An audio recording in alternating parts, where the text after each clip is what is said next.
is the day that we have been waiting for.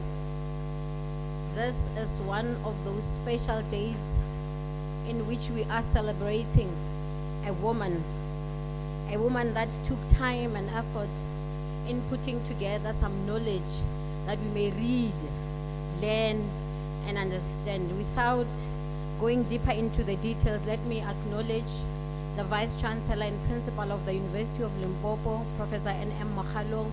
I see our Deputy Vice Chancellor for Research Innovation is also here, Professor Jessica Singh, Professor R.N. Madaje for Teaching and Learning DVC, all the faculty, dean of faculties, directors of school, heads of department, staff members that are present here, our beloved students, and I'm told also the family of the author is here. May we please ask the family to stand up, just so we give them that lovely warm recognition and applause. Can the family of the author stand up? Woohoo! Ladies and gentlemen, my name is Itumeleng Mchidi, and I'm going to be the program director for this prestigious event. I hope we're going to ride nicely together. When we say clap, celebrate, laugh, we are definitely going to do it that way. I'm a lecturer in the Department of Sociology and Anthropology here at the University of Limpopo. I am going to also just extend the warm words of welcome to this particular event. Those who've been traveling from outside the university, you are heartily welcome. And also those who are watching us online, we welcome you as well. You took your time, you took your data to set time aside to just come and also connect with us here from the venue R40. So a heartily welcome to you. And of course, what would an event be without a guest speaker? They will be connecting online as well. We heartily welcome them, and I'll start with the editor of the book that took time to edit the book, worked together with the author, Ms. Silke Hayes, who is also logged online. A warm welcome to you, ma'am. And may we give her a round of applause. They are following online. Thank you. Also, a very warm welcome to Dr. Naomi Nkila, who is also our guest speaker. They will be introduced later in the program. May we give them a round of applause. Ladies and gentlemen, this is a hall, it's not home, so there are no dogs. Usually when we are at home, I would say, Dimpia di khokilwe.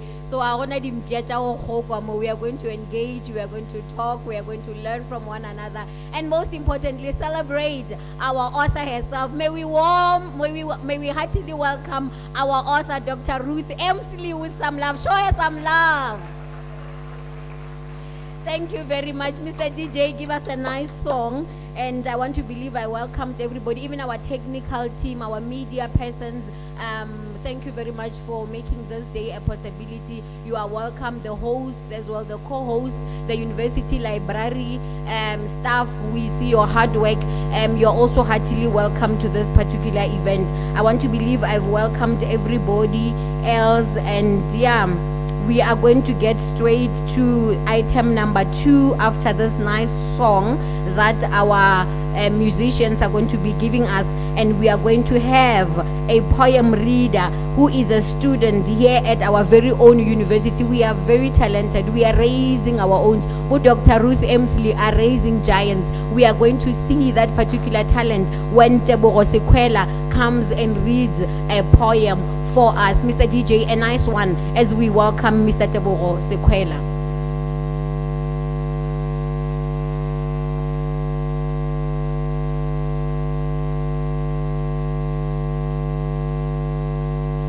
As they're giving us a song, I'm going to ask the following people to join me on stage so that when we call your names, you do not leave from afar. I'm going to ask the author to be the first one to join me on the stage. Dr. Ruth Emsley, please kindly come and sit on the podium. I'm going to also ask Dr. Marion Williams Southern to also just join us on the floor. I'm also going to ask Miss Mancha Mudiba, Miss Mancha Mudiba to please also join us on the stage. I'm also going to ask Mr. Bonani Bila to also join us on the stage. Mr. Bonani Bila, okay, I've called the name. Thank you very much. And Dr. Kama Lazani to please join us on the stage. And lastly, Dr. Moffat Sebula to please join us on the podium.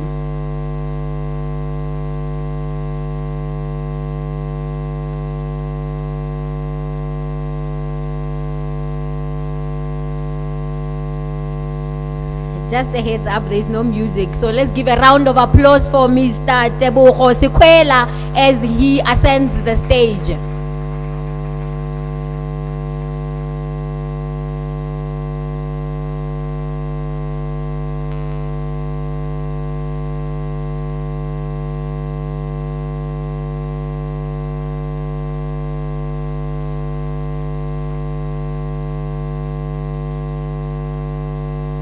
Essence are uncensored. You are self-centered if you sip and do not spill some on the soil for the ancestors. It's a subconscious consensus. The answers you seek are inside sectors of your soul protectors. Spiritual manipulations of above and abroad. They wouldn't grasp the thought that my gods is guided by God.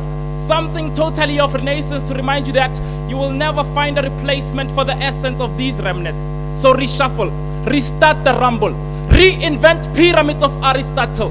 It's a renewal period. Rivers evaporate, ridges rejuvenate, roots amalgamate, plateaus recalcitrate. I'm so sorry, I had to promote myself a bit, Doctor. Had to promote my work a bit. Greetings everyone. I go by the name of Tebogo Sekwela. I'm a third level student doing performing arts. I'm also a poet, and I met Dr. Emsley during Miss Itu's book launch last year. It's amazing, right? Stars align. I'm going to read from my Silver Stripes, page 7. The piece is titled When Nature Calls. So I chose this particular piece because I have a spoken word background, and I think Doctor is a very soft-spoken person, if you know her, right? So I chose this piece because it contradicts her elements, right? It's very aggressive and grotesque. So I was like, she's so soft-spoken and so reserved, but with the pen, she was so sharp. So I'm gonna read from page 7, When Nature Calls. It goes. Angry skies snaps and claps, and ears collect thunder's loud shouts. Eyes shut down from dancing fires in the air. Under the sky's sullen spell, tree trunks fall and slip on now invincible roads. As waters gluck and hallowed grounds, honking G's float above the waters. Confused crocodiles gape on stoops, regurgitated by their own habitats. Iron shoots and branches swoosh through the air. Tables and cupboard doors twist and spin on sparkling mirrors of raging streams. Gradually, the skies quieten, letting the slow sun pip above the horizon. Chaps and cues ululate in a washed heaven. Chocolate slicks of mud coat the land. Clear skies will wait before the clouds regather to clean the earth, first letting the green appear. Thank you.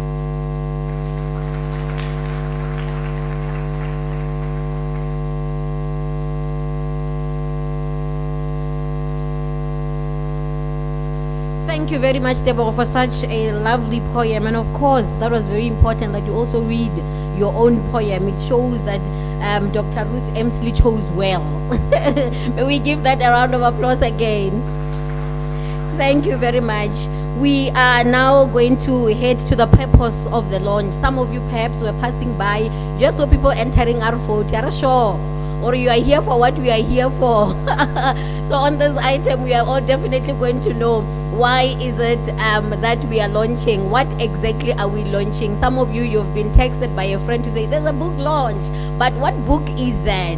So I want to believe that in this particular item, we are going to learn about the purpose of this particular book launch. And on this item, it is going to be rendered by Dr. Marion Williams Southern, who is the director for our library and information services. at the University of Limpopo. May we please show her some love by giving her a round of applause as she comes.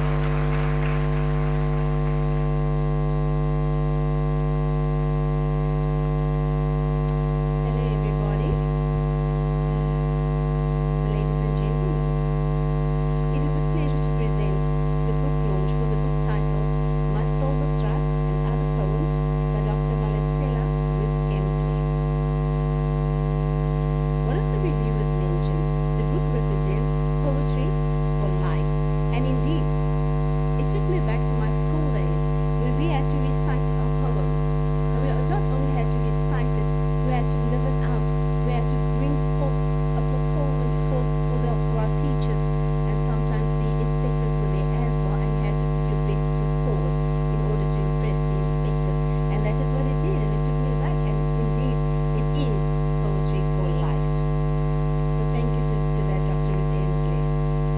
The book addresses aspects for both males and females, and is centered around the idea of everyday life stories. It addresses gender-based violence and also how to raise a boy child. It addresses sadness, happiness, the aspect of COVID-19, spirituality, emotions, death, memories, disappointments, and conversations that stopped.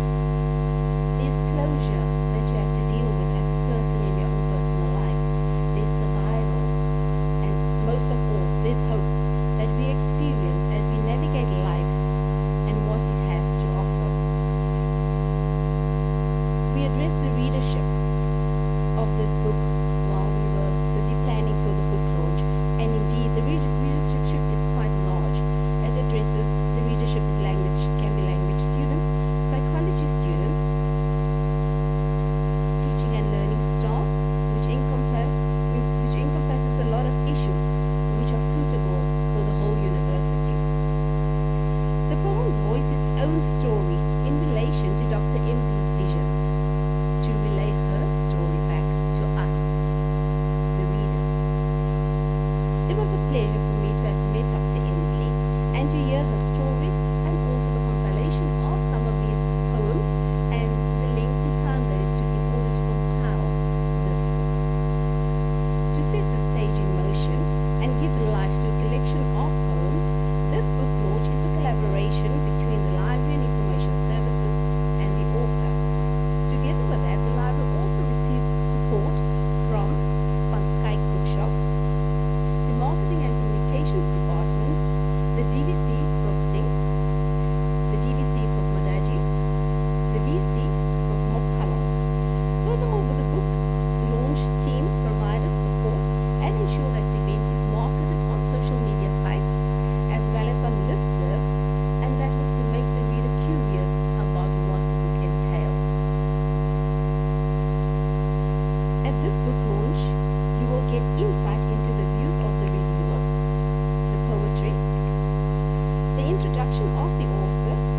You will hear from the author herself, Dr. Emsley, and a book discussion to highlight aspects of the book. So with this, we wish the author all the best with this book and also with the publication of this book. And may this book make a difference in the lives of others as it empowered them to achieve their goals. We've also received RSVP and replies from students where the students wowed Dr. Emsley and highlighted the good work that she is doing in the classroom. Ladies and gentlemen, I present the launch of the book My Silver Stripes and Other Poems by Dr. Ruth Emsley. This newly published book is a prestigious achievement, and let us congratulate Dr. Emsley on this.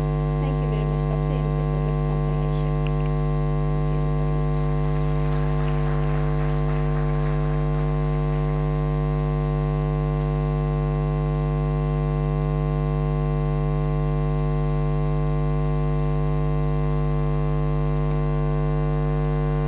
Indeed, we are launching a body of knowledge that centers on Black women's experiences of everyday injustices, whether individually or collectively. Emsley poems provide insights into women's individual and collective experiences of fear, shame, social stigmatization, domestic violence, rape, loneliness, and all kinds of discrimination. And that was by Naomi Nkiela, whom we are going to hear from later in the program. Ladies and gentlemen, we are now aware of what is it that we are launching, and I'm sure we can't wait to hear from the author herself. We can't wait to hear from the foreword itself, and that is where I am getting into. We are now going to be reading the foreword of the book, and it is going to be done by Miss Silke Hayes, who is, I'm going to be reading her short bio just now. Silke Hayes is a regularly publishing and award-winning South African poet who has written educational materials, novels, a verse novel published serially, short stories and poems. She co-published several books with the poet Norman Morrissey and is the author of 2 solo collections. She has mentored a number of published novelists, one of whose books received an honorable mention at the New York Book Fair. She is a member of the Eka Poets and has participated in the African Women Writers Symposium.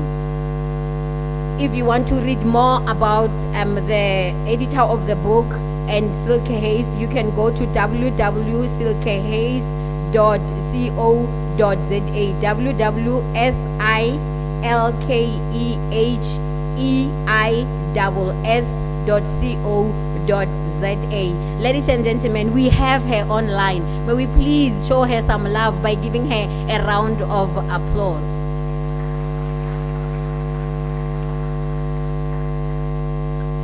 Thank you very, very much for that most kind introduction.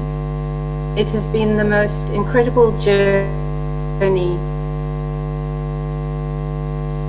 that has honored me to be on with Dr. Emsley Ruth to get this amazing book into the light of day. I read the foreword. Maletšema Ruth Emsley assembled this debut volume consisting of a total of 123 poems in 8 sections as creative input making up part of her research submission requirements at the Department of Higher Education and Training at the University of Limpopo. When Ruth initially approached me as editor to assist her, she stated that the poems were intended for readers interested in learning about South African women's hardships, the lawlessness in the country, and COVID-19. In her preface to her book, she's written, "Through the written word, I seek to vent, to advise, and to shine a light on truth in ways that prose cannot do." My Silver Stripes and Other Poems is not to be taken as a volume of poetry produced for its own sake.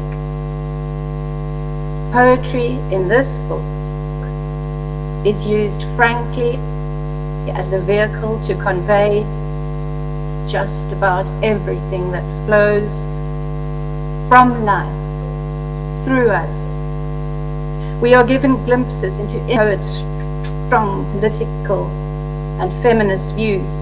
We hear her fiercely scolding government failures and crimes associated with the patriarchy. And on that note, I think some readers could include criminologists and detectives for some of those poems about COVID. She laments her husband's and others' deaths to COVID-19. She questions the evasiveness of the medical staff.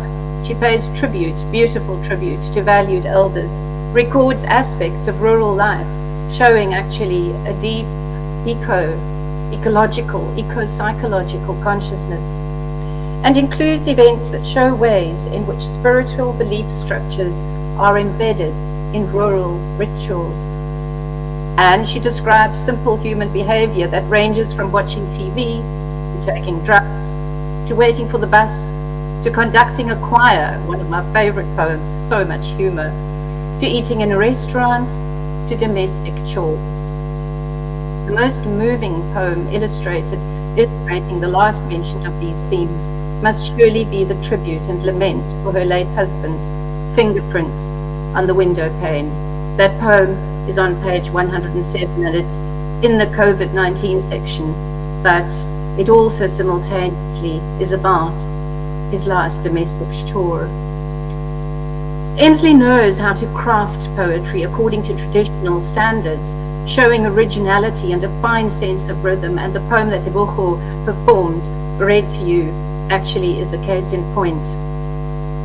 No Reverse on page 152 and Frog Spawn on page 5 are examples.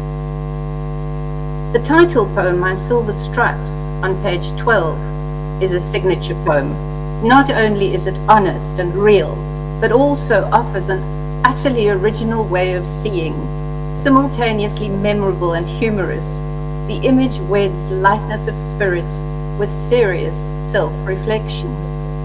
The comparison of the stretch marks on the body with streaks of light in dark clouds, and their identification with a filigree of silver snakes. Just listen to that poetry, the filigree of silver snakes, are potent and self-empowering literary images.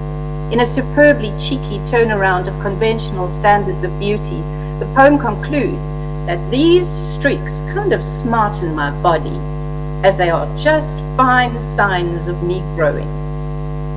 The speaker's remarkable inhabitation of her physical body here demonstrates what for me is the most valuable among the feminist angles provided in this collection, where spiritual, mental, emotional, and physical dimensions are integrated to radiate a simply splendid quality of soul.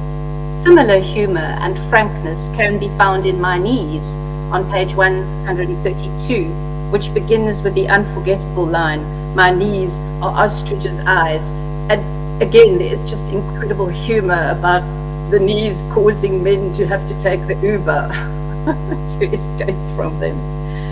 One of my favorite poems in the collection is We Waited for No Aid on page 30, which quietly reclaims the colonial pastoral image of African women with gourds on their heads by means of simple statements that take us from the tops of their heads right down to the soles of their feet.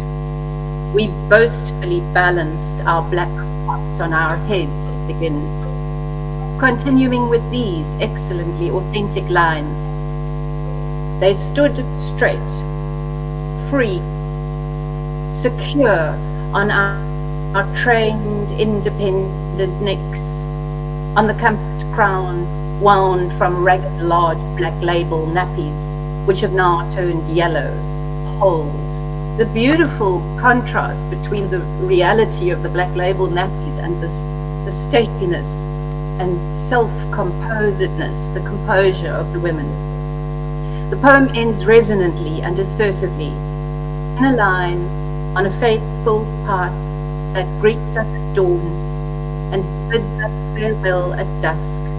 We traipsed, humming in harmony, quieting the dewy roads with our bare feet.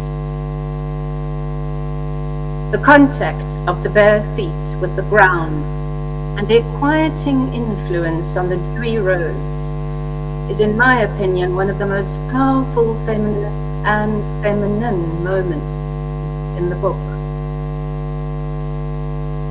It is, moreover, a powerful spiritual leadership statement regarding the relationship between humanity and the earth, and that ecological consciousness where there is return to the values of in quite a few of the other poems as well, and I think is one of the most important threads to follow in the book for a reader. By contrast, many other poems in the collection are loud, unrestrained outcries against injustice, crime, and what the poet calls lawlessness, which is lawlessness. An awareness of the wholesomeness of rural lifestyles nevertheless often shines through. In a lost boy in the roving world on page 90, we see the adjective roving applied to the world rather than the boy, which is an interesting reversal of the stereotype of boys. For Emsley, it is the world that roves, because it conditions a life that demands quick travel, a deceiving life moves and mocks old thoughts on the edge. She successfully uses an image of rural life to capture this mockery. A quote from the poem, this is an incredible image. Our boys are slipping away like calves from amniotic sacs, ejected onto a dry world that does not receive them. The poem ends with them back to raise the child. Emsley's concern for society as a whole is shown in her dramatic monologues, where she takes on the voice of people not herself but others. For example, Beggar's Survival on page 70 and Confession on page 56. In the latter, a man with daughters apologizes to all women, admitting that, like male lions, we mark our environment with our peas to defend its emptiness. Any man who feels any remorse will do well to read that poem out loud to all whom he has injured. Emsley's nostalgic tribute to her grandfather, My Grandfather, My Hero, on page 171, affirms the value of groundedness, of living close to the earth, and practicing hands-on skills. I quote here, Sunday mornings we received a treat before we went to church, Dutch Reform, under the tree. He'd squeeze goat's milk into our mouths after his stainless steel bucket had overflowed with foam for Grandma to prepare sour curds. Knowing how to milk is not quite as simple as it sounds, he'd say, aiming a few squirts into our mouths. A beautiful memory to have documented for everybody else to enjoy. Emsley is a teacher and trainer, and not a few of the poems are plainly didactic. For example, A Woman's Life on page 53, Senses on page 54, and Celebrate My Achievements on page 59. There are the enigmatic superstitions on page 162, Waters for Healing on page 165, and Mourning on page 48, which deal with mysteries beyond the physical world. And I'll just say here that the way that Ruth just tells it, doesn't analyze, doesn't try and interpret, is very wholesome, and it allows all these rituals and experiences to resonate for everybody, for all of us. The last mentioned one, Mourning, is one of the most extraordinary poems in the collection, offering a detailed scene of ritual in which a new widow is visited by the other women in the village.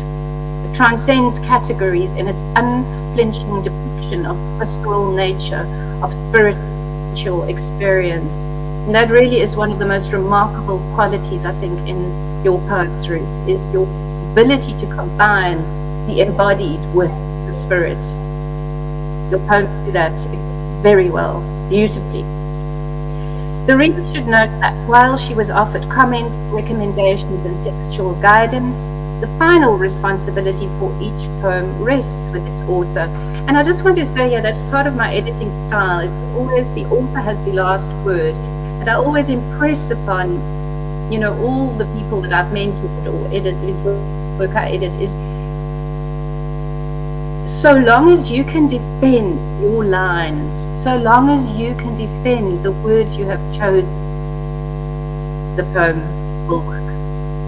With its wide range of themes and register, this sizable debut collection has something to offer every kind of reader. Congratulations, Ruth. You have set an example to all women everywhere.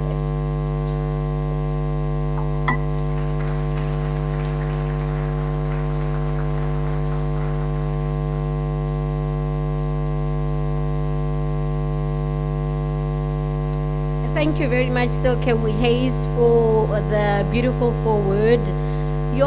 Indeed, it makes us look forward to buying the book. Are we ready to get the book? Are we ready to get the book? The book is available today just outside when you are entering the foyer. There are people out there selling the book at only 270. So I could see, as you were saying, page 52, page 102, and you're wondering which page from where. We do have the book on house. Thank you very, very much for the beautiful foreword. Indeed, these are poems that evoke an entire range of emotions and worth learning and remembering for the experiences they urge at the reverberations they create on the agony of transitions, social, political, and economic, and human. This is one of the reviews by Professor Liberty Have, whom we are also going to be having as one of the panelists later in the program. When we read from our some of the comments from people that are watching online, I see Mushabe Matsubani says, Halala, I'm honored to be part of this event. And Swela Mushatane says, congratulations to one of our own. And lastly, I'll just read one more. Professor Mapatla Signolo says, congratulations, Dr. Emsley. We are proud of you, Mosadi. Halala. Thank you very much to those who are watching online. Let's keep the comments going. This is the era in which we are in. Moving right along, we are going to have our next poem reader. That is Miss Mancha Mudiba. Ladies and gentlemen, will you please give her an applause? As she is coming, I'm going to kindly request Dr. Choshi to also join the people that are seated on stage. Over to you, ma'am.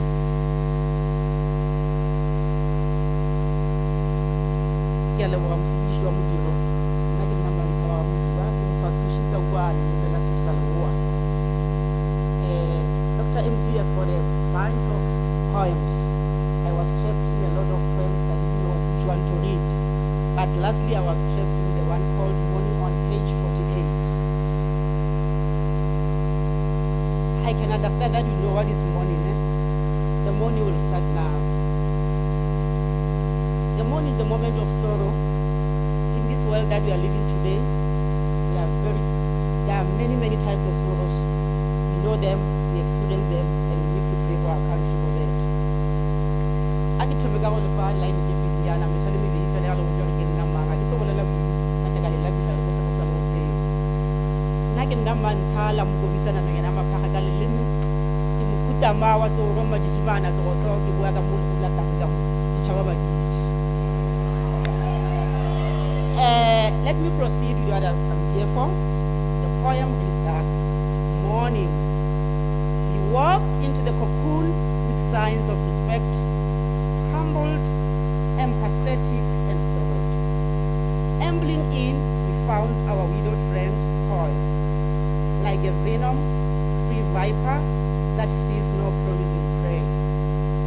Her body enveloped in heavy shawl, patterned with olive and asher blocks. We greeted in faint, timid voices, our tone blending with her whole being. Her neck and head were cloaked in heaviness. Her sunken eyes and darkened skin, spotted by sweat, gleaming in the airless enclosure as she lay on the makeshift mattress of folded blankets looking out but barely. So alone in her dark cocoon, dimly lit by white candles, whose wax melted patterns of flowers on the ground of cow dung. A grim-faced group of aged guards and a child mourner surrounded her in half circle. We looked at their lips and welcomed us. The old lady directed us, silently pointing to where we should sit. Her heavy shawl constrained her shoulders. The black hood made a coop-like howling dress, made her look like a flying witch from Macbeth. We relieved our screams, shrunken and shriveled in the shawl that was suffocating her to another day. I tried to make her laugh about it. The lanky old lady showed me away, unaware of her ruthlessness, frightening away our freedom. Another stooping into the hut with red eyes, brought wooden dishes of multimeal, looked at us like intruders. Our friend forged a smile and nodded. To signal, we were legal. The pungent smell of minty snuff permeated the room, irritating my nose, heightened by the yeastiness in the ground that shed its foamy brown cheese on the curves of the red clay pot. I saw the pain that swelled, the loneliness, the cloud of silence infesting her heart was loud.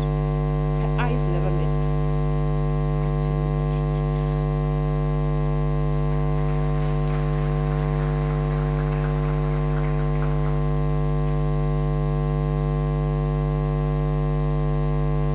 Thank you very much, Miss Mudiba, for reading the poem.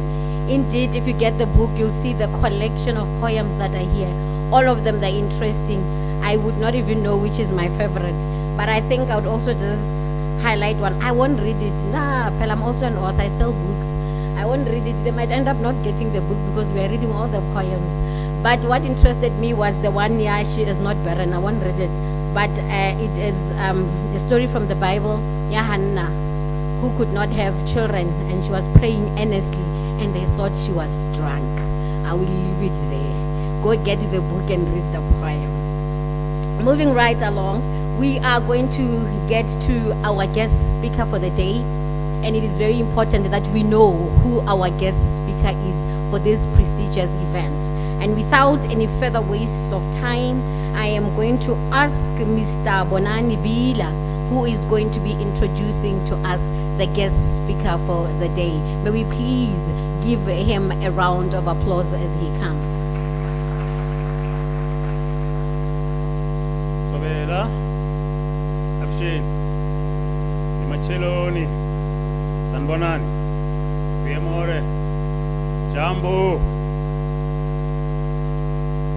Dr. Naumen Keller is a senior lecturer of English in the Division of Languages, Literacies, and Literatures in the School of Education at the University of the Witwatersrand, Johannesburg. She obtained her doctorate degree in African literature from the University of the Witwatersrand in 2011. And has since lectured at the University of Limpopo, University of South Africa, and now University of the Witwatersrand. Her research specializes in the re-theorization of African feminisms for contemporary African scholarship and the exploration of representations of gendered violence and women's empowerment in African women's literature. She is rated by the National Research Foundation of South Africa, positioning her as an established researcher in her field. In addition, she is the chief editor of Imbizo, International Journal of African Literary and Comparative Studies, published by UNISA Press. She has won several awards, including the Most Resourceful Staff Member Award from the University of Limpopo in 2013. The Golden Key Membership Award from the Golden Key Society in 2012, and the DART Scholarship for Young Academics and Scientists in 2009. In August 2016, she was awarded the Distinguished Young Woman Scientist Award by the Department of Science and Technology. In March 2021, she published the edited book Gendered Violence and Human Rights in Black World Literature and Film with Professor Obioma Naimeka. She has also published a collection of poems titled And They Call Themselves Feminists, while her short stories have been published in various anthologies and magazines. Dr. Nkela is an international public speaker, and in 2021, alone, she presented guest lectures in Humboldt University in Germany at the African Researchers Network in London and at the University of Abuja in Nigeria. Besides the academic work and public speaking, she takes great delight in reviewing new books by African women writers. Ladies and gentlemen, please welcome Dr. Nkela. Thank you so much.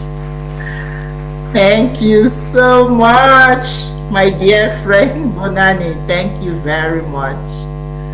That was wonderful. Colleagues and the senior management of the university, I acknowledge all the senior management members present. Thank you so much. It is wonderful to reconnect with the University of Limpopo. It has always been home and will always be. And when Sister Ruth asked me to do this review, I thought, what are sisters for? I have to do this for a sister. So it's nice to be back here again with my Owasa sisters. Thank you so much. It's a real honor. So I am going to read to you the review I have done on this book, which is a published review. And I think Dr. Williams gave a sneak peek into it, but the better part of it is still coming. So My Silver Stripes and Other Poems by Maletšema Ruth Emsley vividly embodies the expression poetry for life. It is poetry for life because it speaks about everyday living, the pain, the joy, the laughter, the memories, the disappointments, the peace of mind, the excitement, the sorrow, and the hope that we experience every day as we navigate life and its offerings. It is poetry for life because it offers its readers suggestions for dealing with life's challenges, such as the loss of a spouse. Moreover, it challenges us to rethink our biased attitude and prejudices that may create unhealthy relationships with those whom we love or share our spaces with. Then too, it is poetry for life because it is memorable poetry. It remains etched in our minds even after we put the book down. The language is simple but simultaneously sophisticated. Emsley's poetry transmits life lessons without being overtly didactic. It is poetry that uncovers emotions we would otherwise want concealed and compels us to confront these emotions with the assurance that it is okay to feel the way we do. The poems in My Silver Stripes are frank, honest expressions of human desires, but especially women's desires, which are so often self-repressed as a result of our patriarchal upbringing. Reading through the poems about love, I was reminded of the poetry collection Beautiful Fire by Cameroonian writer Joyce Ash, which captures some of the raw emotions women in heterosexual relationships experience when in close proximity to their male partners, either in a sexual encounter or just one of desire for the other. Like Joyce Ash, Emsley conveys in crisp language the fire that burns within these women. Whether it is in terms of love, sexual desire, feminist rage, or something else, the fire is intense, it is purposeful, and it is self-emancipatory for the women personas in the poems of Ash and Emsley.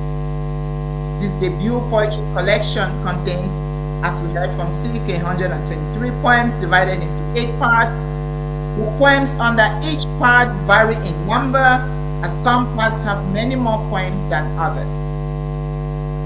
Organizing these poems into themes could not have been an easy task for Emsley. The huge number of poems would have made it quite a difficult job, coupled with the fact that the poems were written over a very long period of time.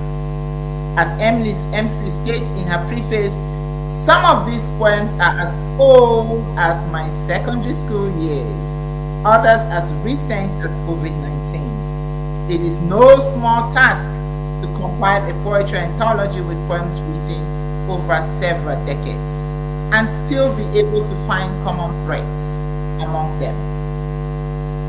Emsley writes with a poignancy that cannot evade the reader. Her words paint vivid images that readers can very quickly identify. In Felicidal Fires, she speaks about felt fires burning at a distance, which later yield attention to apartheid-induced violence that saw lots of black people touched for telling the truth.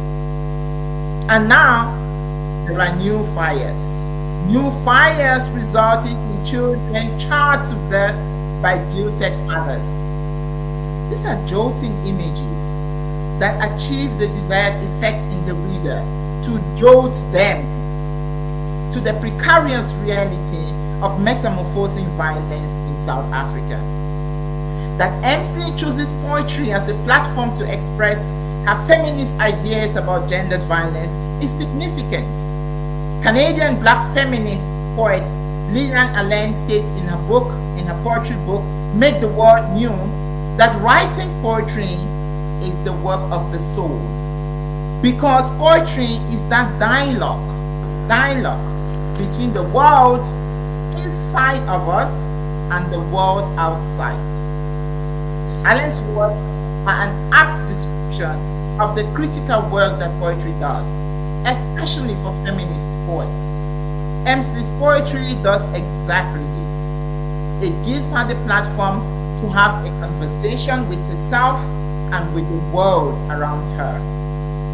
With its allowance for imagery, satire, economy of words, as well as structural innovations, poetry gave Emsley a most effective tool to express feminist rage at the patriarchal atrocities plaguing contemporary South African societies across racial, class, and ethnic divides. The anthology fits seamlessly into the body of work on black feminist poetry from South Africa, which has been championed by poets like Lebo Mashile, Malika Ndlovu, Nipaya de Villiers, Colette Putuma, and Tiki Mazwai.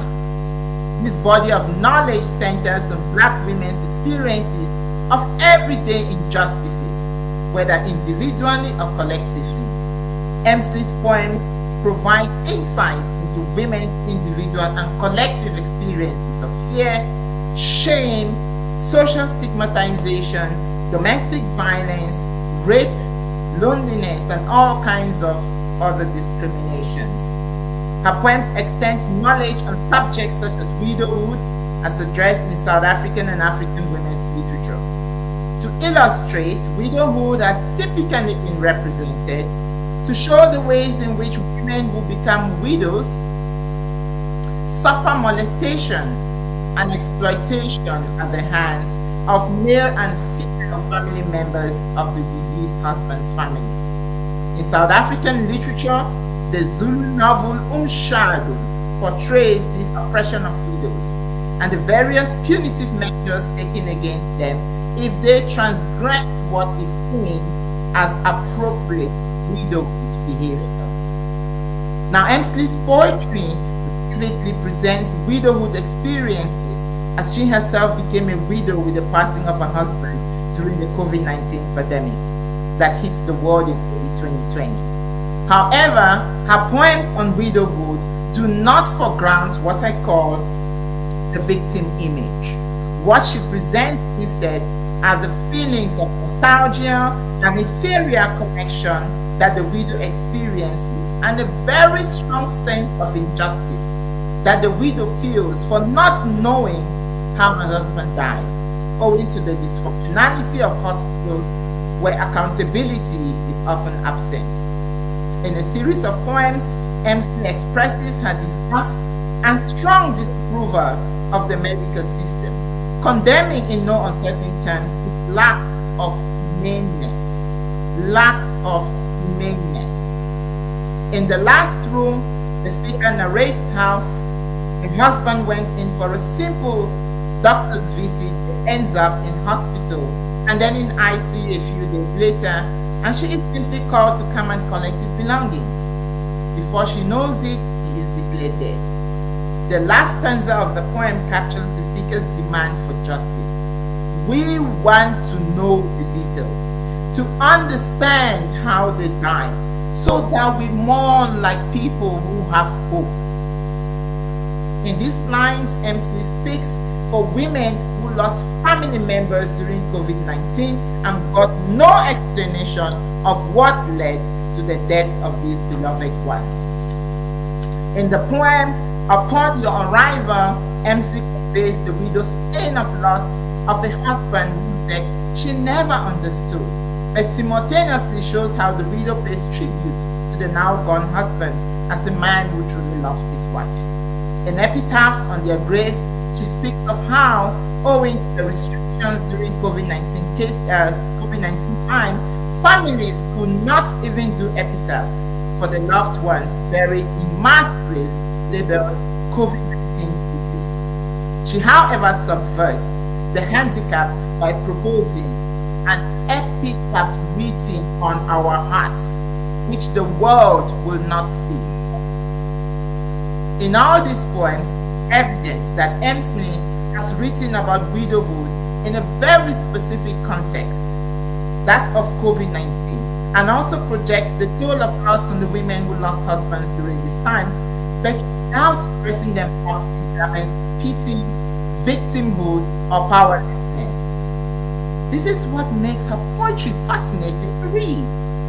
Her poetry suggests that widowhood is a time to confront social injustice, to discover the self, and to experience new transitions in life. These ideas greatly enrich feminist understandings of African widowhood. Emsley's poetry addresses key concerns in contemporary South African feminism, especially the issue of gender violence, which is currently a pandemic in itself. Acclaimed feminist scholar Pumla Dineo-Mola has called rape a South African nightmare.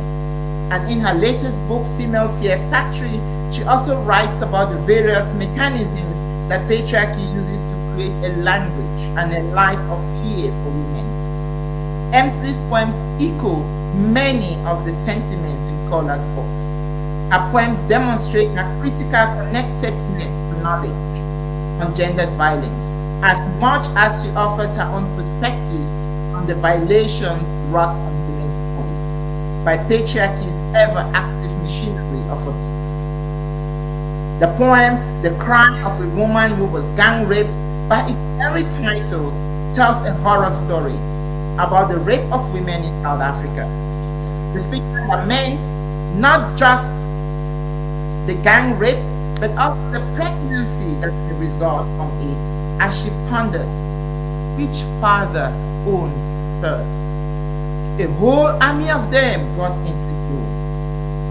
The poem that follows it in the anthology, From One Class, 1981, also speaks of violence inflicted on the bodies of young girls in a Form 1 class by a male teacher who take out his anger on the girls in the class because, I quote, Mary denied his love advances. I'm sure this is familiar territory.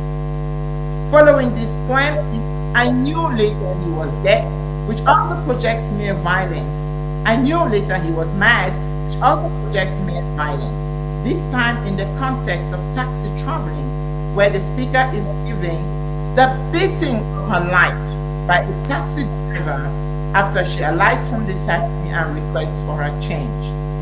The many poems on male violence in this anthology point to Emsley's acute awareness of a deeply rooted problem in South African society. And like many African feminists, she offers insight into the more deep layers of the violence.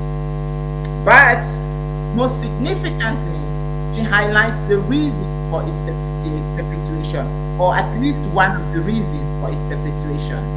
In Still Planning, she offers a satirical commentary on the liturgy of the state in ending gendered violence. The poem shows that while femicide is on a massive increase, as we count and count the coffins, the state takes its time with investigations as the law is looking for evidence still.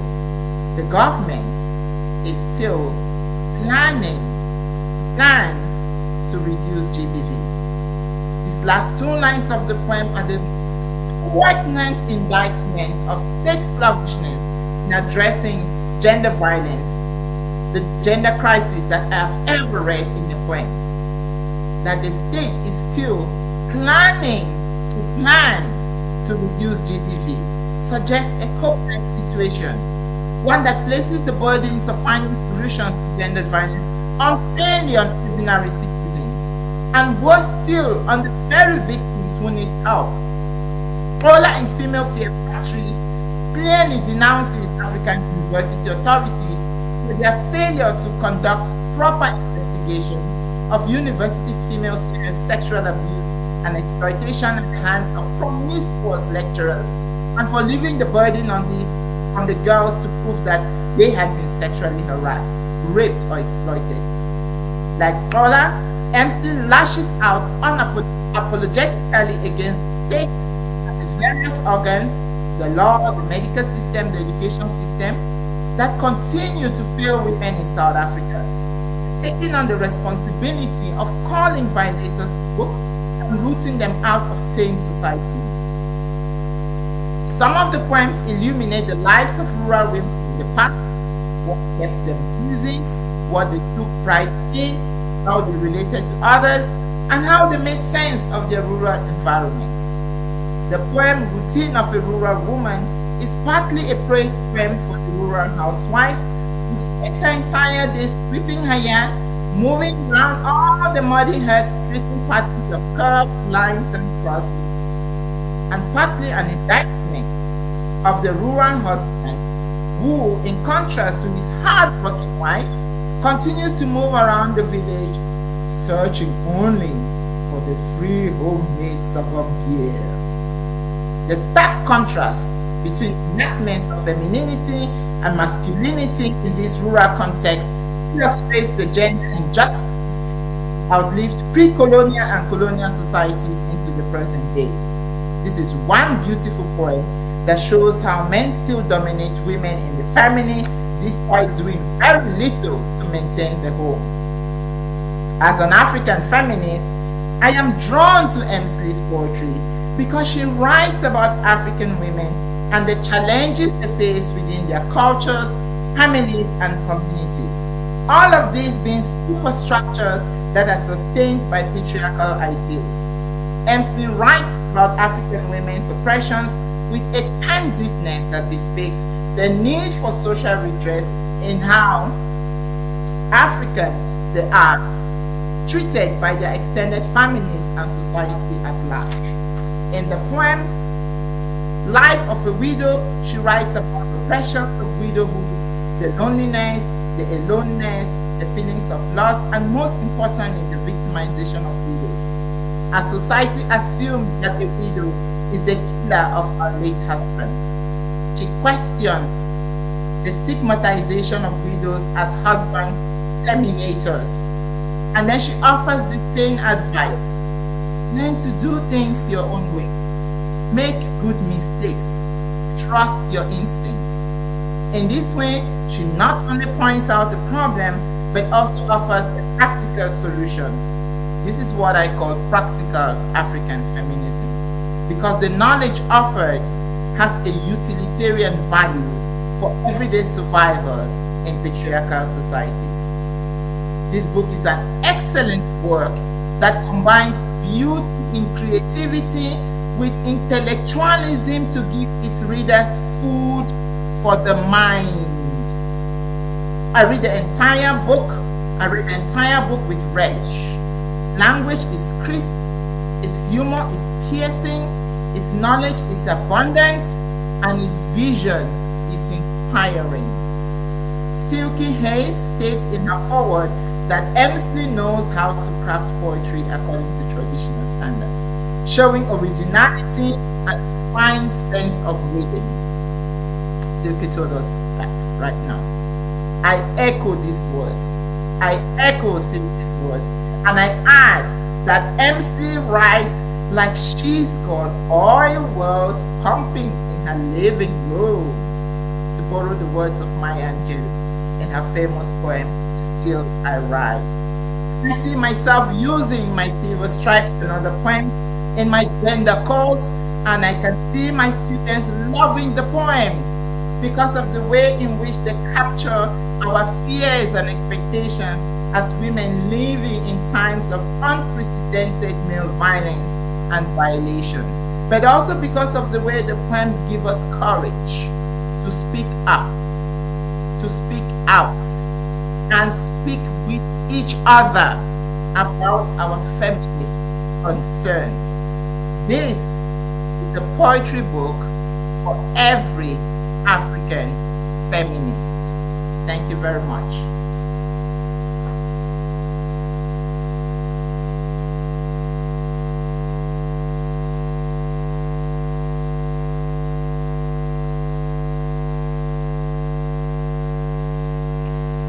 Wow, that deserves another round of applause. So much has been said, so much has been shared. It makes me look forward to finishing the book. I've started reading the poems. I'm not done with them. Thank you so much, Dr. Naomi, for the beautiful presentation. That was so enlightening. That was so informative. And again, I think we must applaud even the author for putting together so much words. Give her a round of applause. Like Dr. Naomi said, it is indeed poetry for life, because we've seen just how much it captures so much that we are going through as women and as people in our societies at large. I'm not going to open a set of questions and comments for now, because there's a panel discussion later. So if you have questions for her, please note them down, and during the panel discussions, you are free to ask those questions and give comments then. Thank you very much once more. Moving right along, we are going to have our next poem read by Mr. Bonani Bila, who is a lecturer in the Department of Languages. May we please give him a round of applause.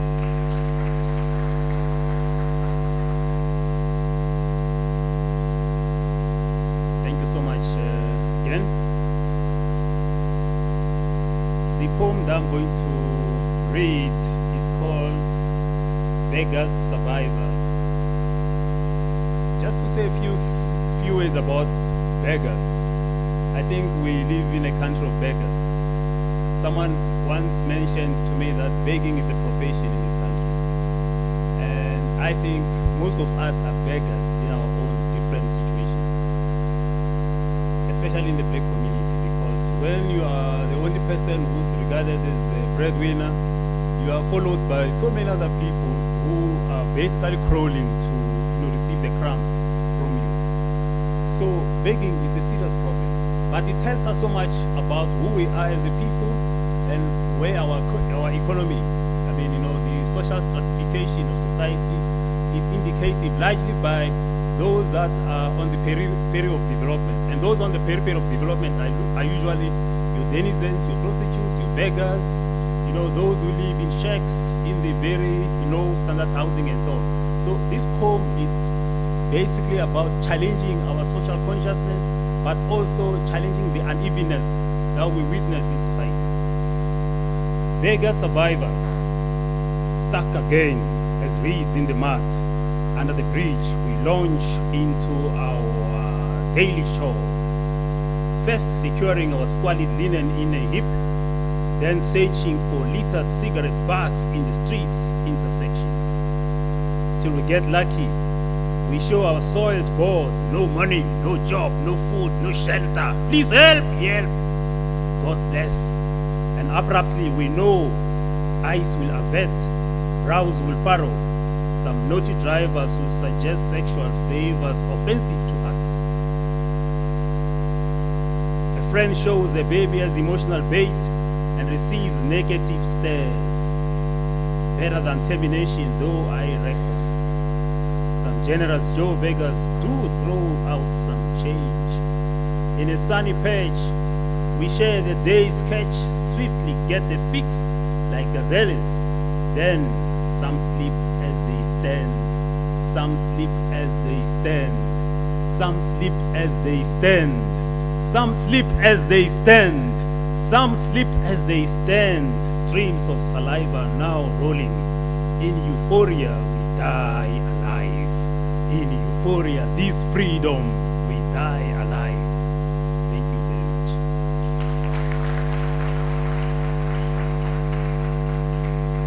That was beautiful. Halala to poetry, halala. Halala to poetry, halala. I wish I was a poet myself. I could tell by how you were reading the poem that you are also a poet, Mr. Bila. Thank you very much for reading that poem and also just reciting it nicely the way that you did. We are getting to one of the most important items of the day that also just captures why we are here. We are about to hear from the author herself, but before we do that, we need to know who she is. We need to know about her, and that is going to be done by Dr. Lazani, who is going to be introducing the author of the day. And before he introduces the author for the day, I'm just going to read a few comments from our online viewers. And I see Kihilwe Blackie says, congratulations, Dr. Emsley. That is GK Blackie.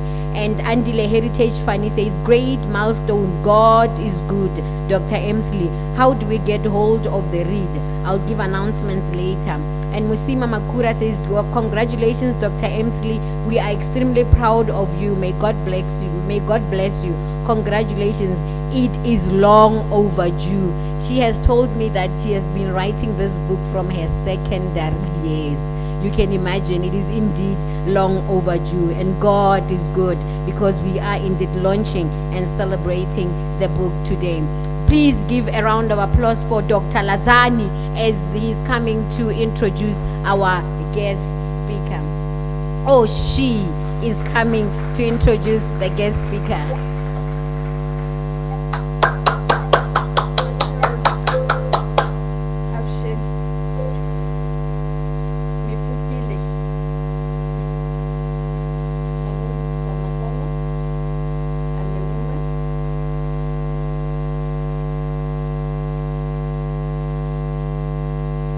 Ladies and gentlemen, my task is to introduce the star of the day, Dr. Maletšema Ruth Emsley. I'm only going to focus only on her qualifications, professional experience, other roles and responsibilities held before, achievements, and current responsibilities. Dr. Emsley has the following qualifications: a secondary teacher's diploma from Kwenamuloto College of Education, a Bachelor of Arts in Education from the University of South Africa, a Bachelor of Education from the University of South Africa, an outcome-based education certificate from the University of South Africa, a Master of Education from the University of Limpopo. I believe it's our beautiful university. A Doctor of Philosophy from the University of Limpopo, a postgraduate diploma in higher education and training from Durban University of Technology. And in terms of her professional experience, Dr. Emsley has served as a teacher and a departmental head for 6 years, a deputy chief education specialist for 3 years, a senior lecturer at the University of Limpopo from 2018 to date. There are other roles and responsibilities that she held before. As a chief marker, English First Additional Language, Paper 1, Limpopo Province, coordinator for English in the General Education and Training Band from 2016 to November 2018. District coordinator in all subjects for General Education and Training Band, Capricorn District from 2016 to 2018. National Educational Collaborative Trust, Grade 4 Materials Reviewer in 2017. Her achievements are Fulbright Alumni for English Teacher Excellence under the sponsorship of the International Research and Exchanges Board in 2015. She secured the National Spelling Bee Champion in 2017. She was recognized as the best emerging community scholar at the University of Limpopo in 2022. And her current responsibilities are, she's a senior lecturer in the English Studies Department of Languages, researcher, author, and a reviewer. And may I kindly request all of you, those who can, to stand up and give a round of applause when the star of the day is ascending the podium.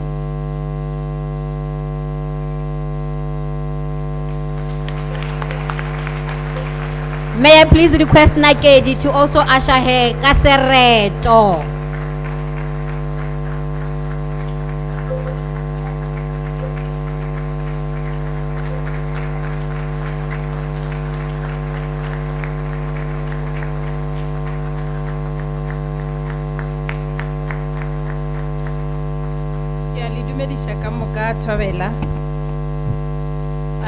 As the aunt ke tlo mo reta Maletšema we ke ra isetša ke Maletšema sealetša le mašemong monyana bonkoko maru a thiba a re ke a lema madimo a tšutla a re ke a lema pula yana a re molemi ke nna a ke kgathale ke motho wa boko wene a mabitsi tsokola wa bogane mašimo ke motho wa bo makoko ba la morobela tlhakatladi la mosimama le bana lesetša la bomokodi ke setlogolo sa dinoko ke ba bo majaka ka legoa ba re ba tla ja wa lla legoa ke motho wa bo sekele sa mmamanane a leso ke motho wa bo sekgopa sa mafadi a bogale ke motho wa bo tsiri ya mašuputša a dibata ke motho wa bo toro oto le lentso ba re tsiri ka teng a setiba o loketšeng a re ke loketše maboya a bommatsiri a ge kgomoe a ge na re ya lešoka ke tšhaba baditi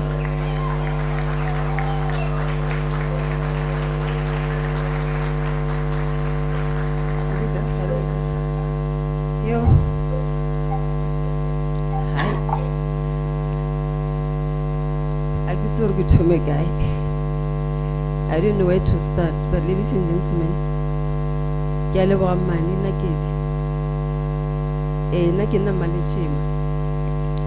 Maletšema means the mother of people, of many people who harvest, the mother of harvesters. Ladies and gentlemen, I'm immensely excited and I'm truly happy to be honored in this fashion. I would like to specifically thank this opportunity granted to me by the University of Limpopo. So it is proper that I should acknowledge the Vice Chancellor for the University, Prof. Maletšema, and the Deputy Vice Chancellors, Prof. Singh and Prof. Madashi, all the members of the Executive Senior Committee who are here, and then, ladies and gentlemen, all the executive deans, all the directors, in particular Professor Moroboya, to his school Matash, the School of Languages and Communication Studies, and Prof. Sasuka Mautu, the executive dean for the Faculty of Humanities, to which I'm attached. Ladies and gentlemen, everyone is here. I appreciate your presence, starting from my colleagues in the Department of Languages, my students in English Studies, ladies and gentlemen, those I teach and those I supervise, and the representation, the at SRC, ladies and gentlemen, my family, relatives, siblings, neighbors who are here, and friends. But ladies and gentlemen, the most important people who are here and they are not those are my people who grew me, my grandfather, my grandmother, and my mother. So ladies and gentlemen, I'd also like to acknowledge the people who supervised me, who taught me, who mentored me. Because they are aged, I won't say they will stand up, but my former principals, Mr. H.M. Mailula, far rural areas, is it in the north or in the west or in the east, Mr. Mahasha? In the east. That's where I started teaching. That principal taught me that the teacher must never run. A teacher must always be punctual. The teacher must never run with the students or with the learners. And then the principal Mapasha, Principal Moholo, Principal Mashao from Pakumrisi High School, and then Dr. Sikuru. And ladies and gentlemen, the person who made me to know the outer world. This one I'm requesting him to stand. Ladies and gentlemen, I always embarrass you. Mr. Mbe.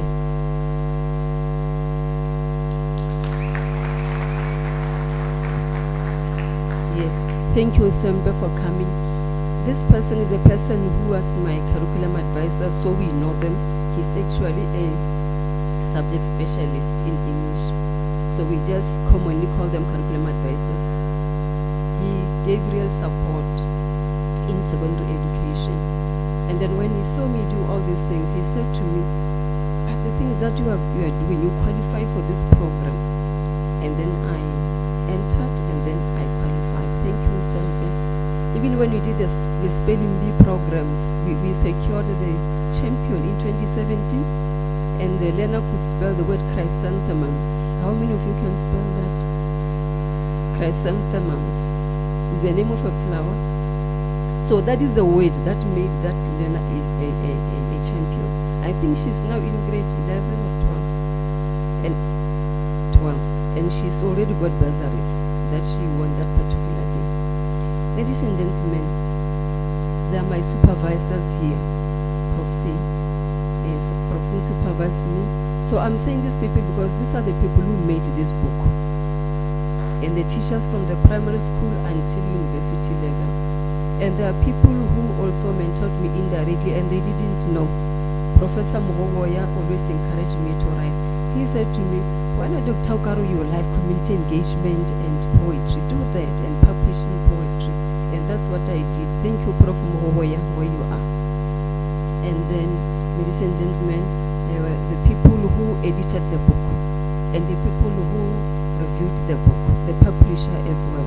So that's why I thank the people like Selke Hayes. Thank you, Selke, for the journey that we undertook together. And thank you for that natural, real, honest reading of the foreword.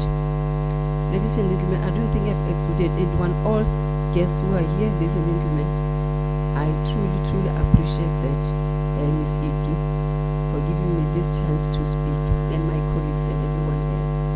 Shortly, when Paul the poet spoke, he said, Dr. Emsley is a very soft-spoken person, but when she writes, she becomes sharp. I think most of you, when you live here, you're going to say, that is a very controversial figure. I'm not controversial. That's how I am. I'm not controversial. I am Toro. Because at times I think, when I confront some things, I normally keep quiet because I know if I talk, really, that is why when you say something I don't like, I just look at you and say nothing. Because I want you to stop there, ladies and gentlemen. So, that's how I am. You got it right. I'm in trouble. Thank you for that. Speaking of nostalgia, I'd also like I'll be moving back and forth like the poetry that I've written. Because I write about everything, so my mind has everything. So I'm going to touch here and there. Speaking of nostalgia, that was mentioned by Dr. Naomi Nkela. I will go to my mother-in-law's place and then we'll sit. She also lost her husband and she passed on. When was it, John? Yes. Unfortunately, most of the colleagues didn't know, but that is when we buried her. My mother-in-law would say, I'm going back to what Dr. Nkila said about widowhood. She would say to me, je weet wat nee. Ons het die mense gelos my kind. Hier ai, verklaring jou ma. You used to call her Aunt Sarah or Womma or Auntie Sarah or Uma Sarah. I call them Womma by Westenbeck. And then she would say, well, you are better because you are still young. And then we cry together. And then we laugh. And then she would say to me, but what are they saying? Who are these ones? No one will say anything to me. No one. And you must be careful because that one of yours is very jealous. Even in heaven. Yes, he's still jealous even in heaven. So we'll cry together and comfort each other. So that's why I thank you, John, for coming. He's my brother-in-law and his daughter. Thank you, John. And all the families and all the friends online, all the local, regional and international friends, I thank you all and I appreciate you attending this. Ladies and gentlemen, sorry for offending you. I'm going to talk about something that I think I need to talk about. When Jesus Christ was with his disciples, he asked them, he said to them, when you are out there, who are these people saying I am? They said to him, they say you are John the Baptist, they say you are Elijah, some say you are the prophet who came back. And then he said to them, whom do you say I am? And then Peter said, you are Christ, isn't it? So I do not know what I wrote in this book. I was just writing. Dr. Nkila knows and analyzed critically so and found out what I wrote. I don't know what I've written. Silke Hayes found out what I've written. Other reviewers saw what I've written because this book was reviewed by about 4 reviewers. Professor Hove from Northwest University is one of them. And then I also thank them for their contribution. Ladies and gentlemen, there's this person that I admire. I said I'm going to move back and forth. Speaking of what all these people mentioned, because I think everyone has a cry. The cry for the boy child who has been now thrown into the Western life because we are running after capitalism and imperialism, because we claim to be tainted by colonialism, which I don't think it is fair, ladies and gentlemen. So this boy has been shot into the streets, and then who is suffering? Who is bearing the brunt? It is the woman, because she is the one who bore the child.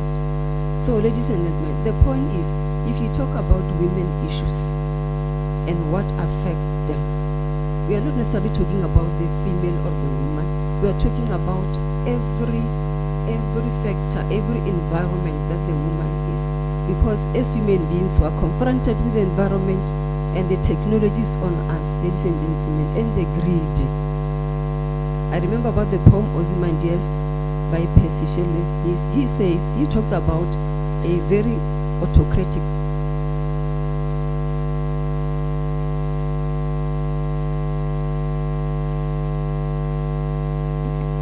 Trunkless body in the sand. So I hear everyone who have read the Silke and Dr. Naomi, they speak of feminism, ladies and gentlemen.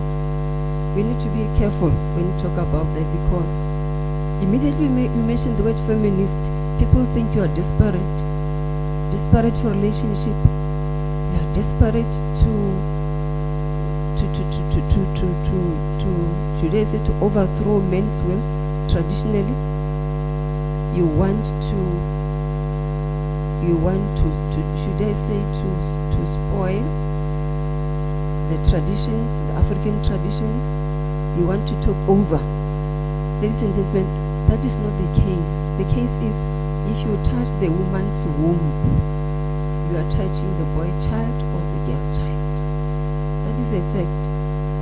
But if you look into one of these poems about masculinity and femininity, I'm not going to talk about them because she mentioned, otherwise you won't buy the book.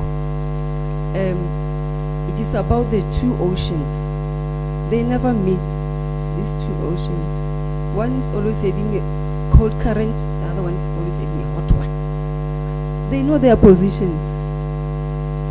And then I'll talk about another poem about the sepals and the petals. The other one knows that his duty is to protect the softer one. And it shouldn't be pompous about it that I'm protecting, I'm providing. And this protected one also mustn't feel that she's protected and not respect. So, talking about inequality between men and women is not disrespecting.